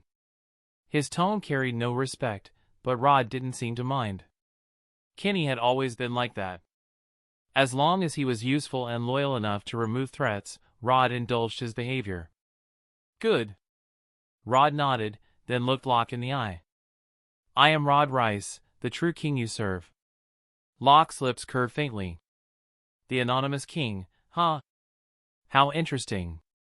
Like Kenny before him, he showed no reverence, only measured curiosity. Rod had expected a different reaction. His smile faltered. He glanced at Kenny awkwardly. Typical of the people you recommend, he muttered. But it's fine. Ability matters more than attitude. Then his expression hardened. I'll ask only once, Locke. Will you serve me? Around them, hundreds of anti-personnel control squad soldiers suddenly emerged, fully armed, encircling Locke. Even the soldiers who had been groaning on the floor scrambled back into formation, rifles raised. Locke tilted his head slightly. I've always been working for you. My king. He deliberately emphasized the last words. Rod's eyes narrowed. You're a clever man. You know exactly what I mean. Locke's smirk deepened. So domineering. Chapter 133, What do you want to gain? Rod Rice asked, his tone steady but his gaze sharp. At the same time, he waved his hand, signaling the surrounding anti-personnel control squad members to disperse. He then walked forward calmly, with Kenny Ackerman following at his side, amusement flickering in his eyes, almost as if he were praising Locke's performance. Ignoring the theatrics of the old man, Locke replied without hesitation. Power. I want power. Just that? Rod's lips curled slightly. As the true ruler within the walls, wielding both political authority and the power of the founding titan, Rod's own thirst for power was no longer about conquest. As long as the Rice family's divine lineage remained unchallenged, delegating power was acceptable.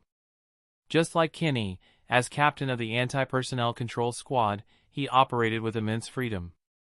He wasn't under any military branch's jurisdiction, answered only to Rod, and enjoyed privileges even higher than the 4 military branches. He was, in essence, a fifth force inside the walls. Locke's demand for power didn't unsettle Rod. In fact, it reassured him. He preferred ambitious subordinates to those without desire. Ambition could be shaped, controlled, or rewarded.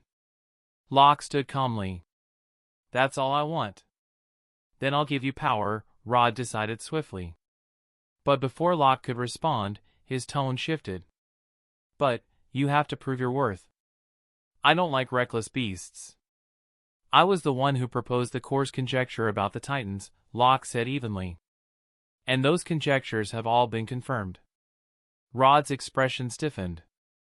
He didn't like surprises. "What conjecture?" he asked.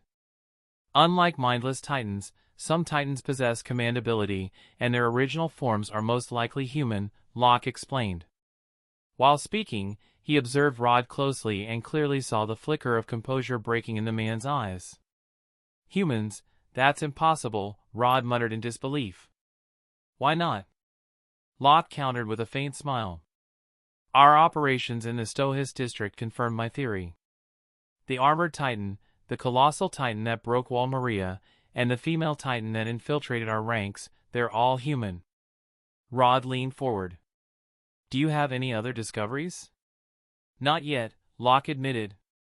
"It's a pity. Captain Kinney and I managed to defeat the female Titan, but she crystallized herself. With our current technology, it's impossible to break through her crystal without risking her life." Rod's eyes narrowed. "You didn't report this to me, Kinney." Kinney shrugged nonchalantly. "I was drunk last night. Forgot." Rod's brow furrowed. "You forgot something this important?" Kinney remained unfazed. "Well, now you know." The anti-personnel troops might have sworn loyalty to Rod, but in reality, their loyalty lay with Kinney. Rod knew this and couldn't push the matter too far. His gaze returned to Locke, young, highly skilled, and sharp-minded, even on par with Kinney, a dangerous mix. Yet precisely the kind of asset Rod valued. "Yes, Locke. I like you more and more. Stay by my side, and I'll give you everything you want." Locke shook his head lightly. "I think, in the current situation, it's more valuable for me to remain in the Survey Corps than by your side, my king." He glanced subtly at Kinney. Kinney immediately looked elsewhere, feigning ignorance. Rod caught on a step late and nodded thoughtfully. "That's acceptable. If you learn anything new about the Titans, I expect to hear it first." "Understood," Locke replied. Rod's expression softened into satisfaction. "Don't worry. I won't mistreat my own people." The weight he placed on the words "my own people" was deliberate. Locke understood the underlying message. Rod's trust in Kinney had wavered. Locke shared only the intelligence that would inevitably surface soon, carefully holding back the crucial details. Rod was visibly impressed but increasingly cautious. A subordinate with both exceptional combat ability and intelligence was both an asset and a threat. Used correctly, Locke would be Rod's sharpest weapon. Used carelessly, he could become a blade turned inward. Rod's mind moved quickly. Kinney had grown too independent, and until now, he had no alternative but to rely on him. But with Locke in the picture, that changed. He could use both men to balance each other, maintaining his dominance at the center. Rod felt clever, envisioning his power balance perfectly between the two blades. What he didn't realize was that Locke and Kinney had already reached a private agreement. He was the one being deceived. After leaving Rod's temporary underground residence, Locke emerged to the surface. Without wandering, he returned straight to the Survey Corps base. He remained aware of the eyes watching him from the shadows, but he didn't give them a single opening. Chapter 134, Entrance to the Royal Capital's Underground District. "Captain, are we really going in?" Gunther's voice trembled slightly, unease written all over his face. He stared at the entrance to the underground district, clearly reluctant to step inside. He wasn't alone. Oruo and ELD also showed obvious resistance. In contrast, Petra and Emer walked forward without hesitation. Both followed Locke's lead completely now, a change that didn't escape anyone's notice. The captain was born here, Locke said evenly. None of them dared to refute. Everyone in the Survey Corps held Levi in the highest regard. He was a true powerhouse, the strongest soldier humanity had. And Locke, through his recent exploits, was rapidly building a reputation of his own within the Corps. With no further objections, Locke handed over the official documents to the guard stationed at the gate. After a quick check, the guard nodded and opened the door. Locke led the way inside. "Don't think too much," Petra said with a smile. "We're not here to live, just to handle some matters." "You're making it sound like exile." Gunther, Oruo, and ELD flushed in embarrassment. Even Petra, the gentle one among them, didn't seem bothered. What right did they have to complain? They followed Locke deeper into the underground. The air grew thick and stale the further they descended. The underground district was nothing like the surface. There was no sunlight, only dim lantern light and the perpetual dampness of stone. A foul stench lingered in the air, making the newer members instinctively cover their noses. Locke didn't react. His steps were steady. This time, he had personally applied for entry. His objective, to recruit and train promising individuals from the underground. With Rod Rice's tacit approval, the process had been fast-tracked, granting him a recruitment quota of 100. Unlike previous military drafts, this recruitment was highly targeted. These 100 recruits wouldn't be scattered among the branches. They would belong entirely to Locke's newly formed unit, the Survey Corps Special Operations Squad. Much like Kenny's anti-personnel control squad under the Central Military Police, Locke's unit would operate with significant autonomy. The catch was that he had to recruit, train, and shape the entire squad himself. Rod intended this as a test of Locke's abilities. Commander Erwin Smith had raised no objections. In fact, in a recent private meeting, he had shared valuable advice drawn from his own leadership experience. Their mutual understanding remained unshaken. Erwin's composure and strategic vision continued to impress Locke. The recruitment site was the underground district, a place more slum than street. Its residents were the poor, the forgotten, and often the criminal. Many who had escaped punishment through shady means lived here. Gangs flourished in the lawless corners. Most people here longed to escape, but opportunity was scarce. Locke's recruitment was their beacon of hope. But that hope would have to be earned. Only those with enough talent or strength to catch Locke's eye would be chosen. As they walked down the narrow, chaotic streets, Locke and his team could feel countless hungry eyes fixed on them, gazes burning with desire. The announcement should have gone out by now, right? Locke asked without turning his head. Petra, walking beside him, nodded. Yes. The entire district was notified 3 days ago. Recruitment begins at noon. We still have 2 hours. Locke acknowledged her with a nod. Oruo hesitated, then spoke up. Captain, why are we recruiting here? Wouldn't it make more sense to pick from refugees or other regions? Most people down here have blood on their hands. ELD quickly chimed in. He's right. This might not be the best pool to draw from. Gunther added, if we bring in people with heretical ideas or criminal tendencies, it could backfire. Captain, maybe you should reconsider. Petra and Emer remained silent, calm as ever, simply walking in step behind Locke like 2 capable lieutenants. Their quiet confidence only deepened the other three's envy. Locke smiled faintly. Let's see the situation first. We're not forced to fill all 100 spots here.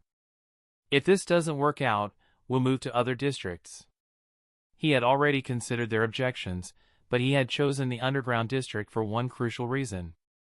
Loyalty. This squad wasn't meant to serve the king. It was meant to serve him. Citizens on the surface had been raised under years of royal propaganda. Their faith in the monarchy ran deep, and reshaping that loyalty would take immense time and effort, time Locke didn't have. But the poor of the underground harbored nothing but resentment toward the monarchy, the government, and the surface. Their hatred and desperation made them ideal recruits. With proper training and equipment, their combat effectiveness could become a force to be reckoned with. Locke didn't voice any of this. Petra and Emer already understood and agreed, which was why they stayed quiet. Oruo, ELD, and Gunther weren't convinced, but they couldn't press further. Locke was the leader, their role was to follow. Emer smirked slightly. She knew Locke well. Oruo and the others probably wouldn't be part of this new squad in the long run. Most likely, they'd return to the regular Survey Corps. Why? Because they didn't yet know how to put themselves in the right place. Chapter 135. During their conversation, Locke and his team finally arrived at the designated recruitment point, a broad, elevated platform that had been constructed long ago. Unlike the sparsely populated roads they passed earlier, this place was already packed. A dense crowd filled the open area, their voices merging into a low hum of curiosity and anticipation. As Locke and Petra approached, people instinctively stepped aside under the watchful direction of the military police responsible for maintaining order in the underground district. Yet their gazes never left Locke, sharp, curious, doubtful, even contemptuous. Petra noticed the shift immediately. "Locke, these people," she muttered, her expression tightening as the weight of hundreds of stares pressed down on her. Some of the recruits couldn't handle it either. The raw, naked scrutiny from the crowd made their skin crawl. Emer, however, was utterly unbothered. Her gaze swept the crowd, locking eyes with anyone who dared stare too long. A few underground residents grew uncomfortable under her direct look and quickly turned away. This was typical of the underground city. Down here, the more you showed weakness, the more others preyed on it. To survive meant meeting aggression with equal force. Locke's voice cut through the tension, calm and sure. "I'm here. Nothing will happen." With that, he stepped onto the high platform without hesitation. Petra and the others fell in line behind him, forming a tight unit. Looking down at the thousands gathered below, Locke narrowed his eyes slightly. He had expected a few hundred at most. After all, the recruitment had been brutally honest, strict selection criteria, constant danger, and a high chance of dying in battle. And yet, this many had shown up. It was proof of how miserable life was underground. Standing tall at the head of his team, Locke's presence immediately drew the full attention of the crowd. "That kid looks 15 at most. Is the government joking, sending someone like him? Ridiculous. You still expect something serious from the King's men? Is this recruitment even real? We've never had a large-scale campaign down here before. Look at the armband, Survey Corps. And his insignia, he's got real rank. Too young for that. He must be some noble second generation." "Idiot. No noble sends their child to die in the Corps." "True enough." The murmurs grew louder. Locke flicked a glance at Aluo, standing nearby. Without needing further instruction, Aluo strode to the massive bronze bell beside the platform, hefted the hammer, and struck. Boom! Boom! Boom! The sound rolled through the underground cavern, deep and commanding. Conversations died instantly. Thousands of eyes turned to Locke. Locke's expression was unreadable, almost detached, as though the crowd before him weren't people but a herd of pigs waiting to be sorted. "I know why you're here," Locke began, his voice steady and carrying. "All of you have one purpose, to escape this filthy pit. I'm here to give you that chance. But you better have something worth my time." His tone was calm, but the words cut through the air like a blade. A ripple of surprise passed through the crowd. "Out there, there's sunlight. Clean streets. Real food. Freedom. Compared to this hole, the surface is paradise." His words took on a deliberate, tempting rhythm. For a moment, faces softened. Even the most hardened underground residents couldn't help but yearn for a life beyond these damp tunnels. Someone in the crowd called out, "What do you want from us?" Locke's answer was immediate and sharp: loyalty. The word echoed through the cavern. He swept his gaze across the crowd, his eyes cold. Houses, pay, gear, training, power, I can give you all of it. But only to those who are loyal and worth the investment. At his signal, a few military police officers pulled back large tarps near the platform. Beneath them were 10 small combat arenas, each about 5 square meters, arranged in a neat row. You see these? Locke said, pointing to the arenas. This is your test. I'm not here to recruit cowards. Those who think they're strong enough, step up. One-on-one fights. Win 10 matches in a row, and you'll advance. A wave of murmurs broke out. Someone shouted, 10 fights? That's insane. Locke didn't reply. He stepped down from the platform, climbed into arena number 1, and raised his voice. Of course, there's another way. If 10 fights scare you, then come challenge me. If you can earn my recognition, you'll advance immediately. That's not fair, another voice rang out. Locke laughed, a short, cold sound. Fair? He pointed at the crowd, his lips curling into a sneer. What right do you have to speak to me about fairness? If you don't want to fight, leave. Don't waste my time with such stupidity. Fairness. There was no such thing, not in this world. Some were born to wealth and privilege, others were born in the dirt. One person's starting point could be another's lifelong struggle. Fairness was a luxury for the strong. The weak didn't get to talk about it. His words silenced the heckler. But pride burned hot underground. The man shoved his way through the crowd and jumped onto the arena, glaring at Locke. Aluo and the others exchanged smirks. They'd seen this many times before. The man lunged, his movement fast, but not fast enough.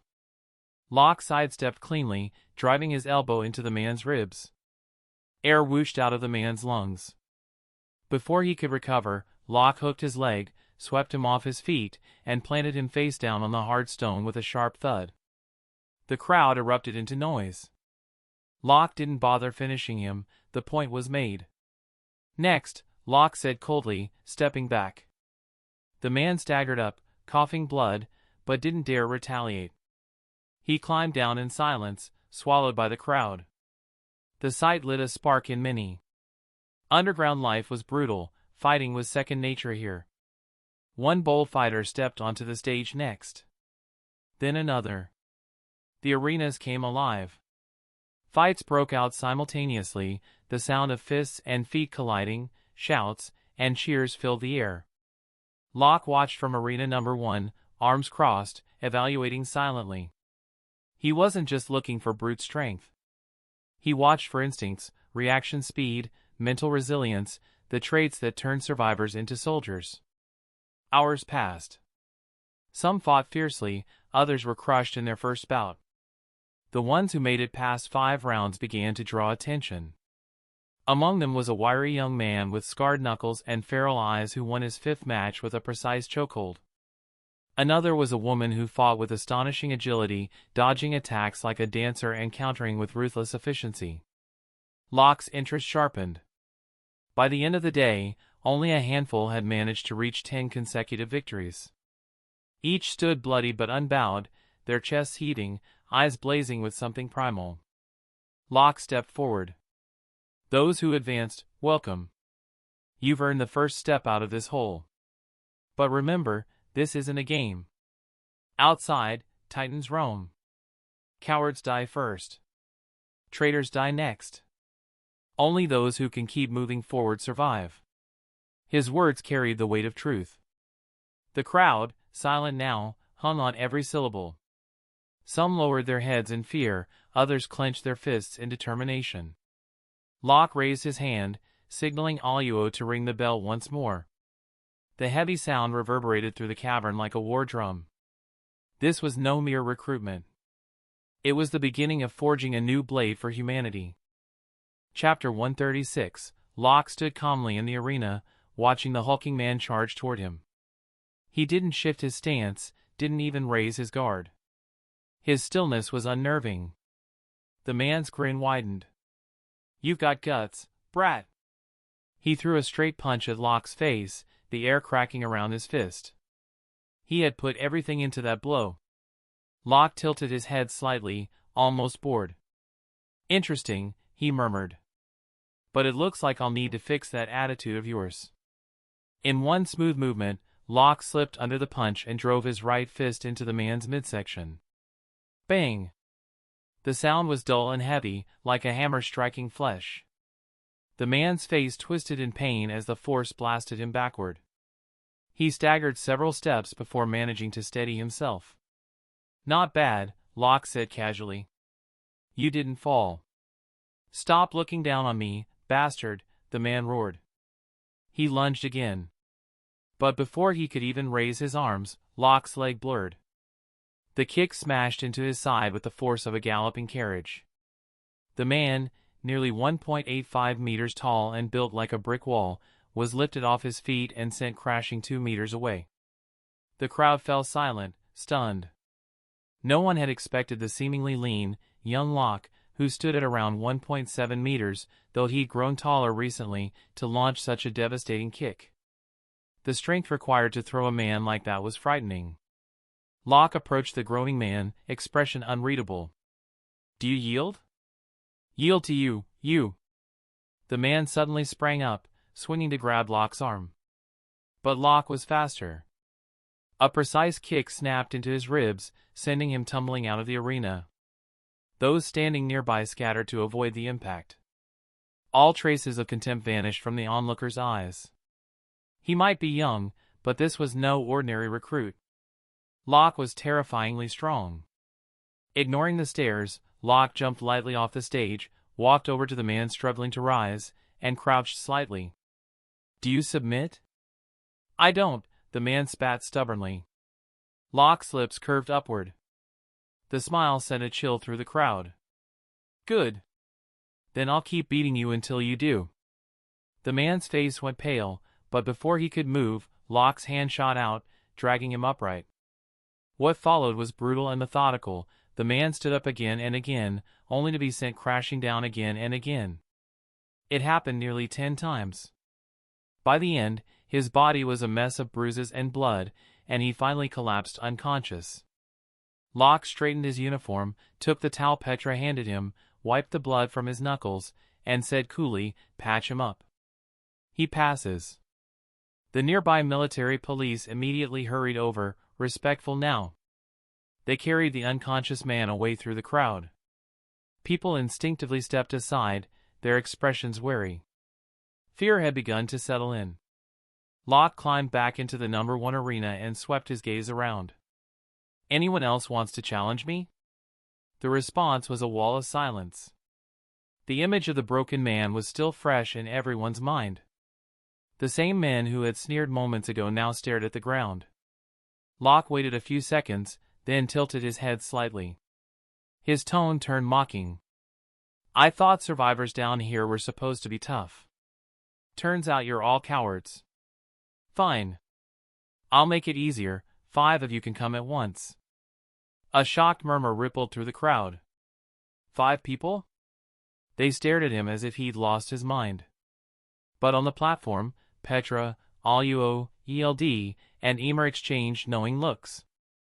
Hey, hey. ELD muttered, his mouth twitching. He's doing it again. Does Locke just want this kind of thing? Petra sighed. She and Emer had once watched Locke single-handedly defeat more than 60 opponents in succession. The look they shared now said everything. They'd seen this play out before, and there was no stopping it. But neither of them was worried. With the way Locke trained daily, enduring punishing physical regimens far beyond normal soldiers, even 10 men at once couldn't bring him down.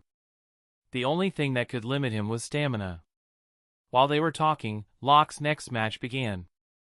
The moment Locke opened the stage to 5-on-1 fights, applicants surged forward. Compared to winning 10 matches in a row, 5 versus 1 seemed easier, at least, that's what they believed. They were wrong. The number 1 arena turned into a slaughterhouse. Groups of 5 rushed in one after another, only to be dismantled like they were nothing. Screams echoed through the underground chamber as bodies were thrown, kicked, or slammed out of the ring. At first, the military police stationed around were shocked. But after watching GRP after group get demolished, they grew numb. They realized something critical: you do not mess with Locke. Applicants who had thought they could use numbers to overwhelm him quickly understood that they were facing a monster. Even so, they kept coming. Locke was beginning to sweat, his breathing heavier, but his movements never faltered. "Look at him, he's exhausted," someone shouted. "Yeah. He's slowing down, he's finished. He's taken on too many, he's bound to fall. He's a freak, how is he still standing after all this?" Their desperation was palpable. Many of them weren't fighting to win anymore, they were fighting to convince themselves that he could be beaten. Locke felt none of that. He was in his element. Every strike, every dodge, every takedown honed his senses sharper. His body moved like a machine forged for battle. The system voice in his head rang at intervals, each chime a quiet reward. "You have endured multiple strikes without falling. Single hit resistance +1. Your combat skills have improved through fierce fighting. Fighting skill +1. You have persisted under intense battle. Endurance +1. One group down. Another. Another." Time blurred into the rhythm of combat, fists colliding, bodies flying, gasps from the crowd. An hour passed. Then another half. One by one, challengers crumpled at his feet. The worst were thrown clean off the arena, landing in the dirt with bruised ribs and shattered pride. Finally, as the last five-man team fell before him, Locke exhaled slowly. The voice echoed in his head again, louder this time. Achievement unlocked, enemy of 100. Fighting skill +4. Physical strength +4. A rush of power surged through him, subtle but undeniable. His limbs felt lighter, his strikes sharper, his senses more attuned. He looked at his hands for a brief moment, flexing his fingers. He was changing. And then came the next challenge prompt, crisp and clear. New achievement mission, enemy of 1000.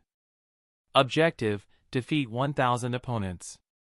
Reward, fighting skill +8, physical strength +8. Time limit, none. Locke's lips curved into a faint, dangerous smile. He wasn't done yet. Chapter 137. Continue. Locke's voice rang out firmly as he looked at the mission rewards that had just been announced. His fighting spirit surged, but the people surrounding the ring no longer dared to step forward. Moments ago, those who had dared to challenge him in groups were now groaning on the ground. A few had even broken their arms and legs due to their own lack of physical conditioning. No one could complain about their injuries. Down here, the only rule was strength. And for many, injuries like these meant only one thing: a slow death. Realizing this, the crowd stared at Locke with growing fear in their eyes. He was too ruthless. When no one moved to challenge him further, Locke knew the mission wouldn't continue today. Defeating 1000 opponents in his current state was impossible. He jumped down from the ring, and as he walked toward the platform, the people instinctively parted, opening a clear path for him. Their fear wasn't rooted in his background anymore, it was his overwhelming strength that intimidated them. "This guy's not even human," someone muttered. "It's terrifying.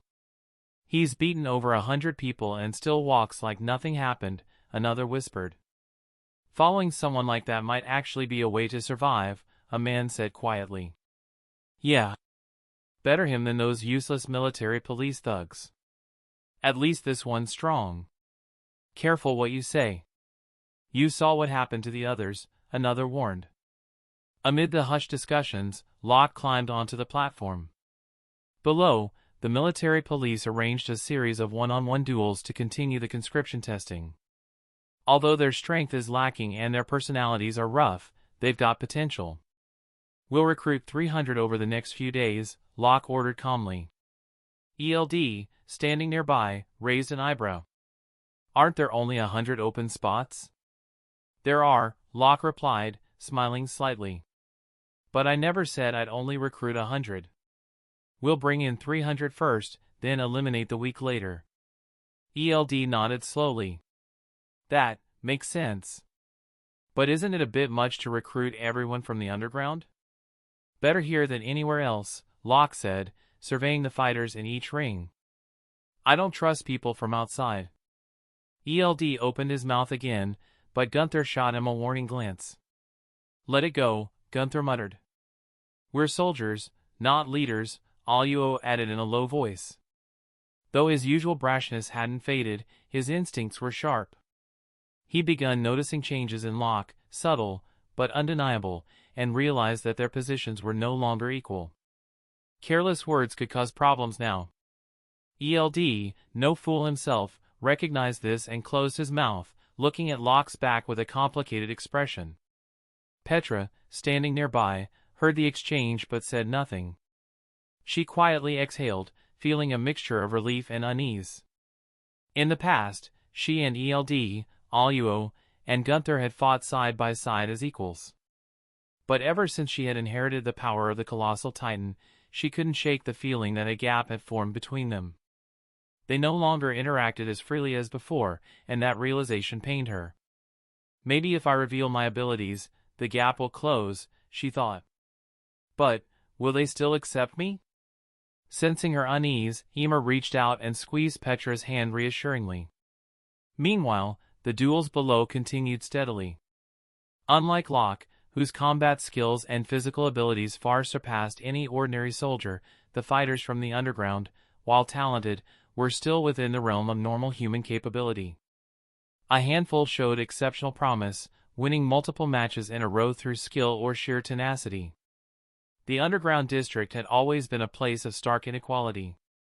Some barely survived with scraps, while others lived more comfortably, which showed in their physique and combat readiness. The stronger, more capable fighters were naturally those who had managed to carve out better lives. Recruiting them would significantly bolster Locke's forces.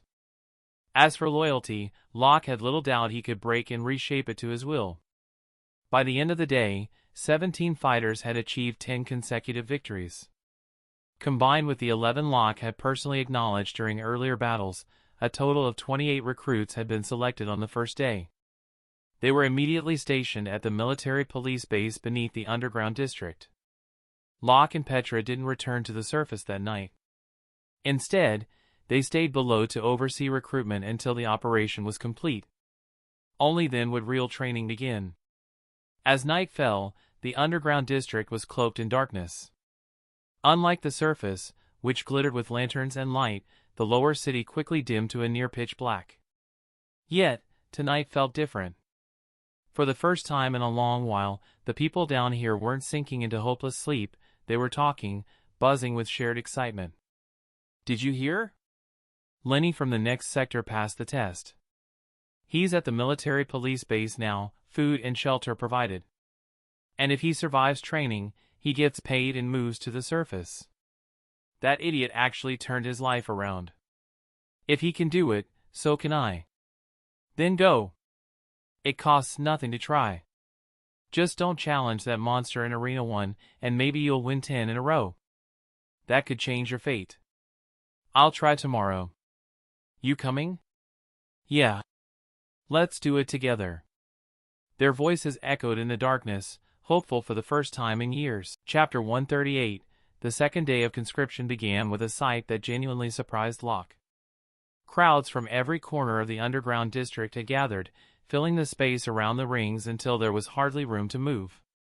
Dozens, no, hundreds, of eyes burned with intense, almost predatory anticipation as they locked onto him. It was as if the entire underground had come to challenge the man who'd crushed all expectations yesterday. Locke smiled faintly. With this many people, it looks like today's going to be another, satisfying day. Behind him, Aluo, ELD, Gunther, Petra, and Ymir exchanged uneasy looks. There was nothing warm about the atmosphere they felt, only a chill. They pitied the reckless fools below. They had no idea what kind of monster they were about to face. Locke's strength couldn't be measured by common sense. Stepping onto the platform, Locke raised his voice so everyone could hear. I won't waste time explaining the rules again. The conscription trials begin now. He then leapt down to arena number 1, his designated battlefield. Ding! The host does not falter under the gaze of thousands. Leadership +1. Locke ignored the system message, though he couldn't deny that something inside him was changing, his presence growing heavier, more commanding without him realizing it. Petra, watching from the platform, frowned slightly. Why, does he remind me of the commander for a moment? No, I'm overthinking it. Meanwhile, the duels began in earnest. The underground district was home to tens of thousands, and no matter how many warnings circulated, there were always those too bold, or too foolish, to listen. Small teams of 5 rushed the ring, hoping to overwhelm Locke through numbers and advance immediately. Their hopes were shattered again and again. Hey, what the hell? He's actually like they said. This is insane. He's dropping them with a single punch. We can't beat him. Better aim for 10 consecutive wins somewhere else. Agreed. We're not suicidal. But then, a different set of voices rose above the fearful chatter. No, no, no, you're thinking too small. His strength has limits. He can beat 10, 20, 30, but what about 100? 200? Exactly. Victory comes to those who take risks. Look at the other arenas. Has anyone else managed 10 wins in a row? No! So stop whining and wear him down. Take turns and kill his stamina. I'm actually getting excited at the thought of breaking him. Encouraged, or manipulated, by this kind of talk, those who had been preparing to retreat stopped. They began forming teams again, planning to challenge Locke in waves. Of course, no one was stupid enough to rush in first. The early challengers would take the brunt of Locke's strength. So, for a brief period, no one volunteered until the military police overseeing the trial began threatening to eliminate anyone who refused to fight. This forced weaker groups onto the stage. The results were predictable. They were demolished, flattened, tossed out of the ring, and eliminated before they understood what had happened. It wasn't that Locke wanted to deny them a chance. They were simply too weak to meet his standards. On the platform, Petra and Aluo were busy organizing records and registrations. Watching Locke tear through challengers endlessly, Aluo muttered helplessly. Tell me again, why does the captain keep giving himself more work? Wouldn't it be easier to just supervise from up here? He, ELD, and Gunther had quietly changed how they addressed Locke after last night's conversation. His position and aura were shifting, and they had all noticed. That's exactly why your combat skills never improve, ELD said dryly. Inwardly, though, he sighed at Locke's tactics. Locke wasn't simply showing off, he was deliberately stirring the crowd, provoking them to challenge him to push the trials forward. ELD couldn't help but pity the applicants who took the bait.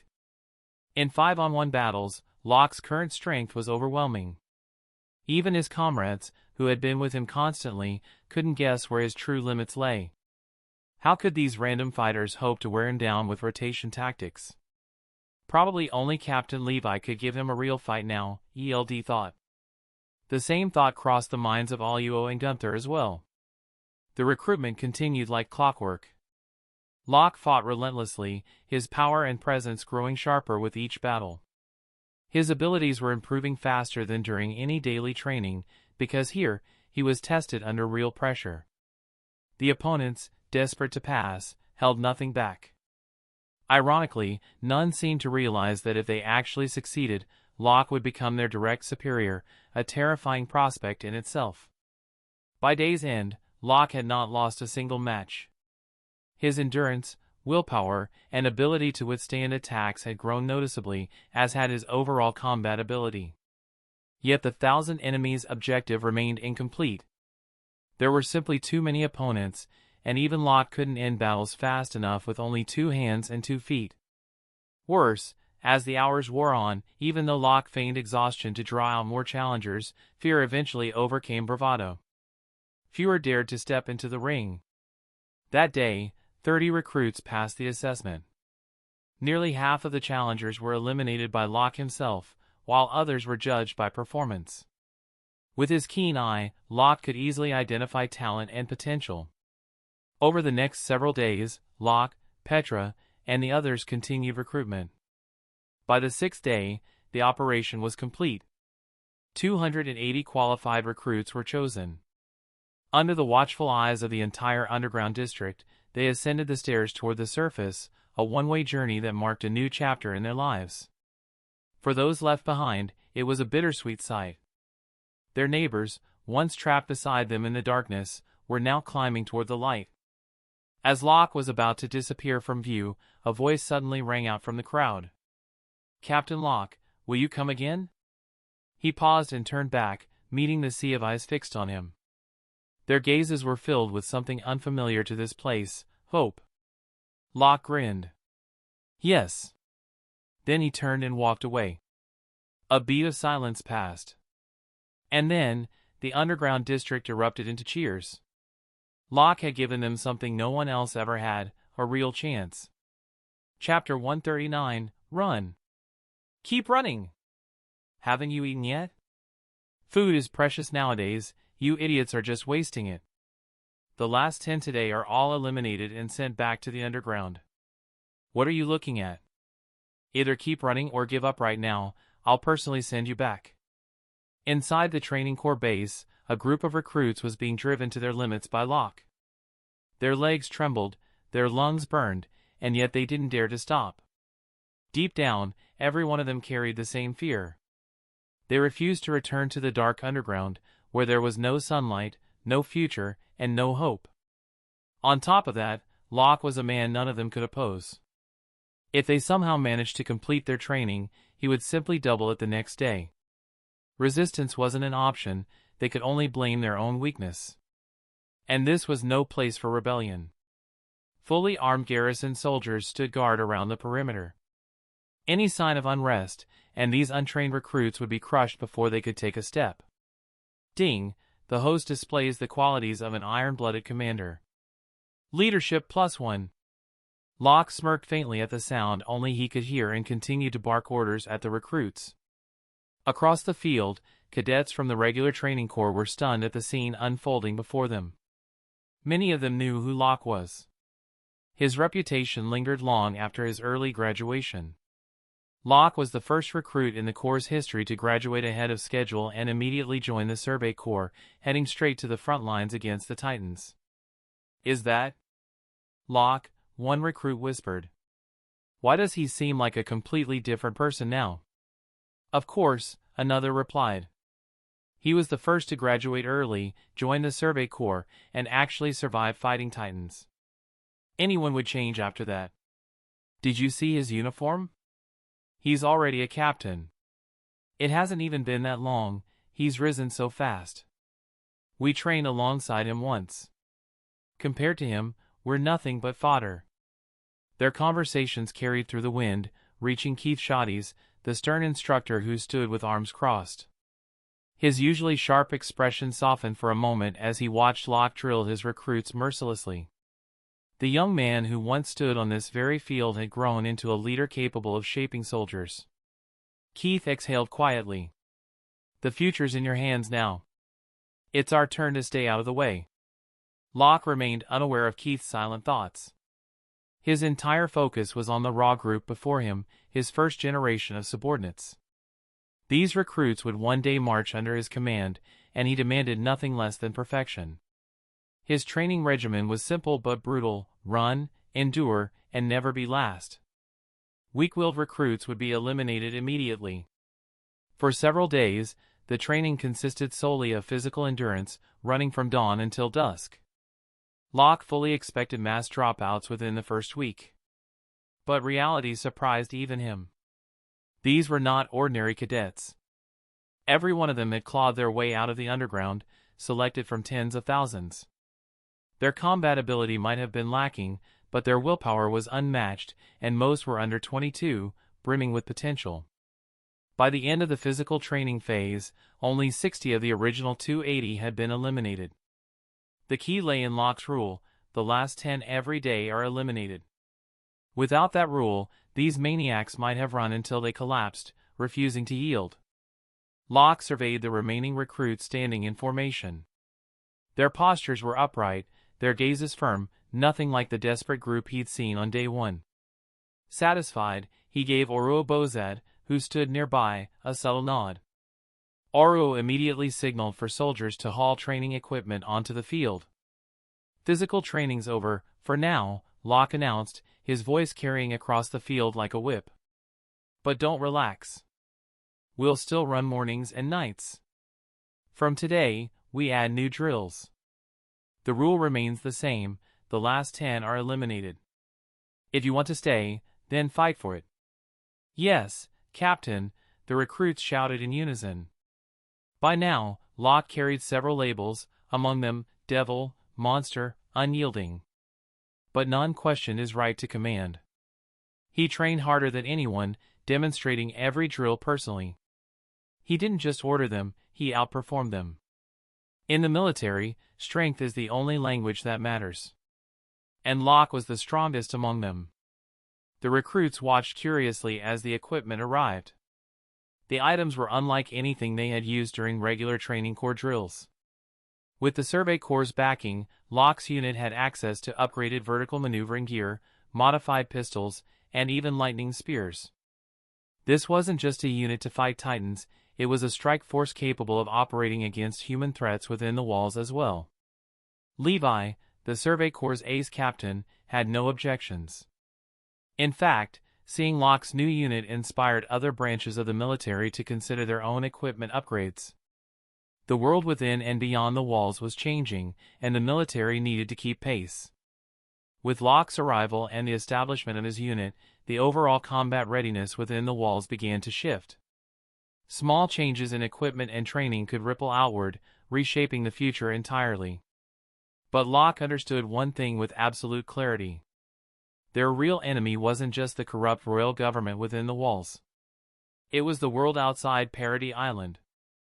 Chapter 140, Time flowed like a river, impossible to stop, impossible to reverse. Months passed quietly. During this time, Locke kept a deliberately low profile.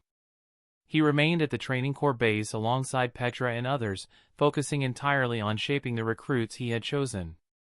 At last, their special unit of 100 soldiers completed their training. They were ready to face a real battle. Compared to the standard Survey Corps equipment designed for fighting Titans, Locke's unit stood out. Backed by the royal government's unusual allocation of resources, each soldier was equipped with 4 black gold steel blades, fully upgraded vertical maneuvering gear, improved pistols, and a select number armed with thunder spears. This was not a standard regiment, this was an elite fighting force. Months of high-intensity, systematic training had shaped them into hardened soldiers.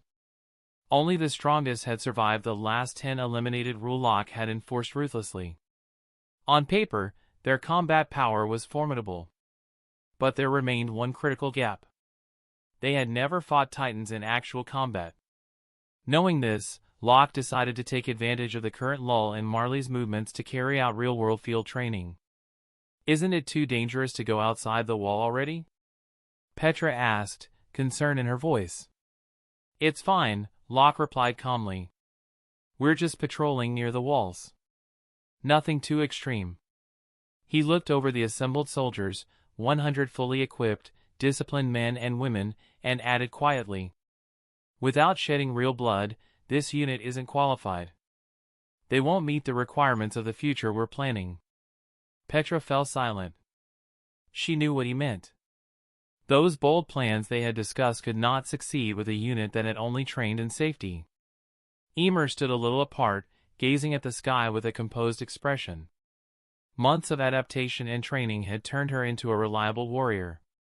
As the Jaw Titan, her power had grown significantly, her bite force alone was terrifying. If not for the risk of endangering Annie, still crystallized and hidden in safety, Locke might have had Emer test whether she could shatter Annie's crystal shell. Having Annie back on the battlefield would be far more useful than leaving her entombed. But plans rarely keep up with reality. Just as Locke finalized preparations for the expedition, Commander Erwin Smith arrived, with Captain Levi and several Survey Corps elites in tow. It had been months since their last meeting, and Erwin didn't waste time on formalities. He went straight to the point. "The Wall Maria recapture operation," Erwin said gravely. Locke's brow furrowed, his tone carrying a trace of mockery. "Are you sure this isn't just sending people to die?" Erwin didn't refute it. His voice was steady. "This is a government order. Whatever the true motives, we have no choice but to obey for now." Locke nodded. Understood. He didn't push further. Anything he could guess, Erwin had already considered. If Erwin had chosen to comply, that meant the timing wasn't right for resistance. Erwin's shoulders eased subtly. Levi, standing beside him, studied Locke silently. His gaze lingered on Locke, Petra, Emer, and on the 100 elite soldiers assembled outside. Levi's thoughts were layered. He's trained Titan shifters to obey him, built an elite unit from scratch, and somehow secured resources from a government that starved for supplies. This isn't the same kid I once admired. He's become someone I can't read easily anymore. But Levi said nothing. He simply watched. Erwin unfolded the plan on the table. This time, the volunteers will implement the Wall Maria recapture plan from 4 directions. The south and west will serve as feints. The east and north will hold the main assault. Locke's eyes narrowed. Because there are more Titans to the south and west, right? Erwin gave him an approving nod. Exactly. The volunteer forces alone cannot handle the heaviest Titan concentrations. The east and north, where the Titans are fewer, are ideal for both advancement and training. Locke made his decision quickly. Then I'll take a unit north. Good, Erwin replied. Locke chose the northern route, exiting the walls through Stohis district, heading straight toward Wall Maria. Their mission was clear: eliminate every Titan encountered along the northern route, then follow Wall Maria eastward until the region was completely cleared. Inside the walls, the population continued to swell. Even though Locke's earlier initiative of distributing potato seeds had boosted food production dramatically, the strain of refugees and unemployment was enormous. Retaking Wall Maria was not just a military necessity, it was an urgent survival strategy. With 1/3 more territory reclaimed, refugees could return to their homes. Crops could be grown on new soil. Public unrest would subside. If the operation succeeded, society could stabilize within months. If it failed, massive casualties would reduce population pressure, suppress dissent, and consolidate the government's grip through fear. It was a ruthless but effective strategy by the royal regime, bloodstained, but practical under the circumstances. After refining the tactical details with Erwin, Locke toured his elite unit once more. Soldiers straightened instinctively as he passed. Even the reserve trainees who hadn't made the final cut stared in silent admiration. They were no longer just recruits. They were soldiers standing on the brink of history. That's the end of this tale for now. Thank you for watching, and I'll see you in part 8. Peace.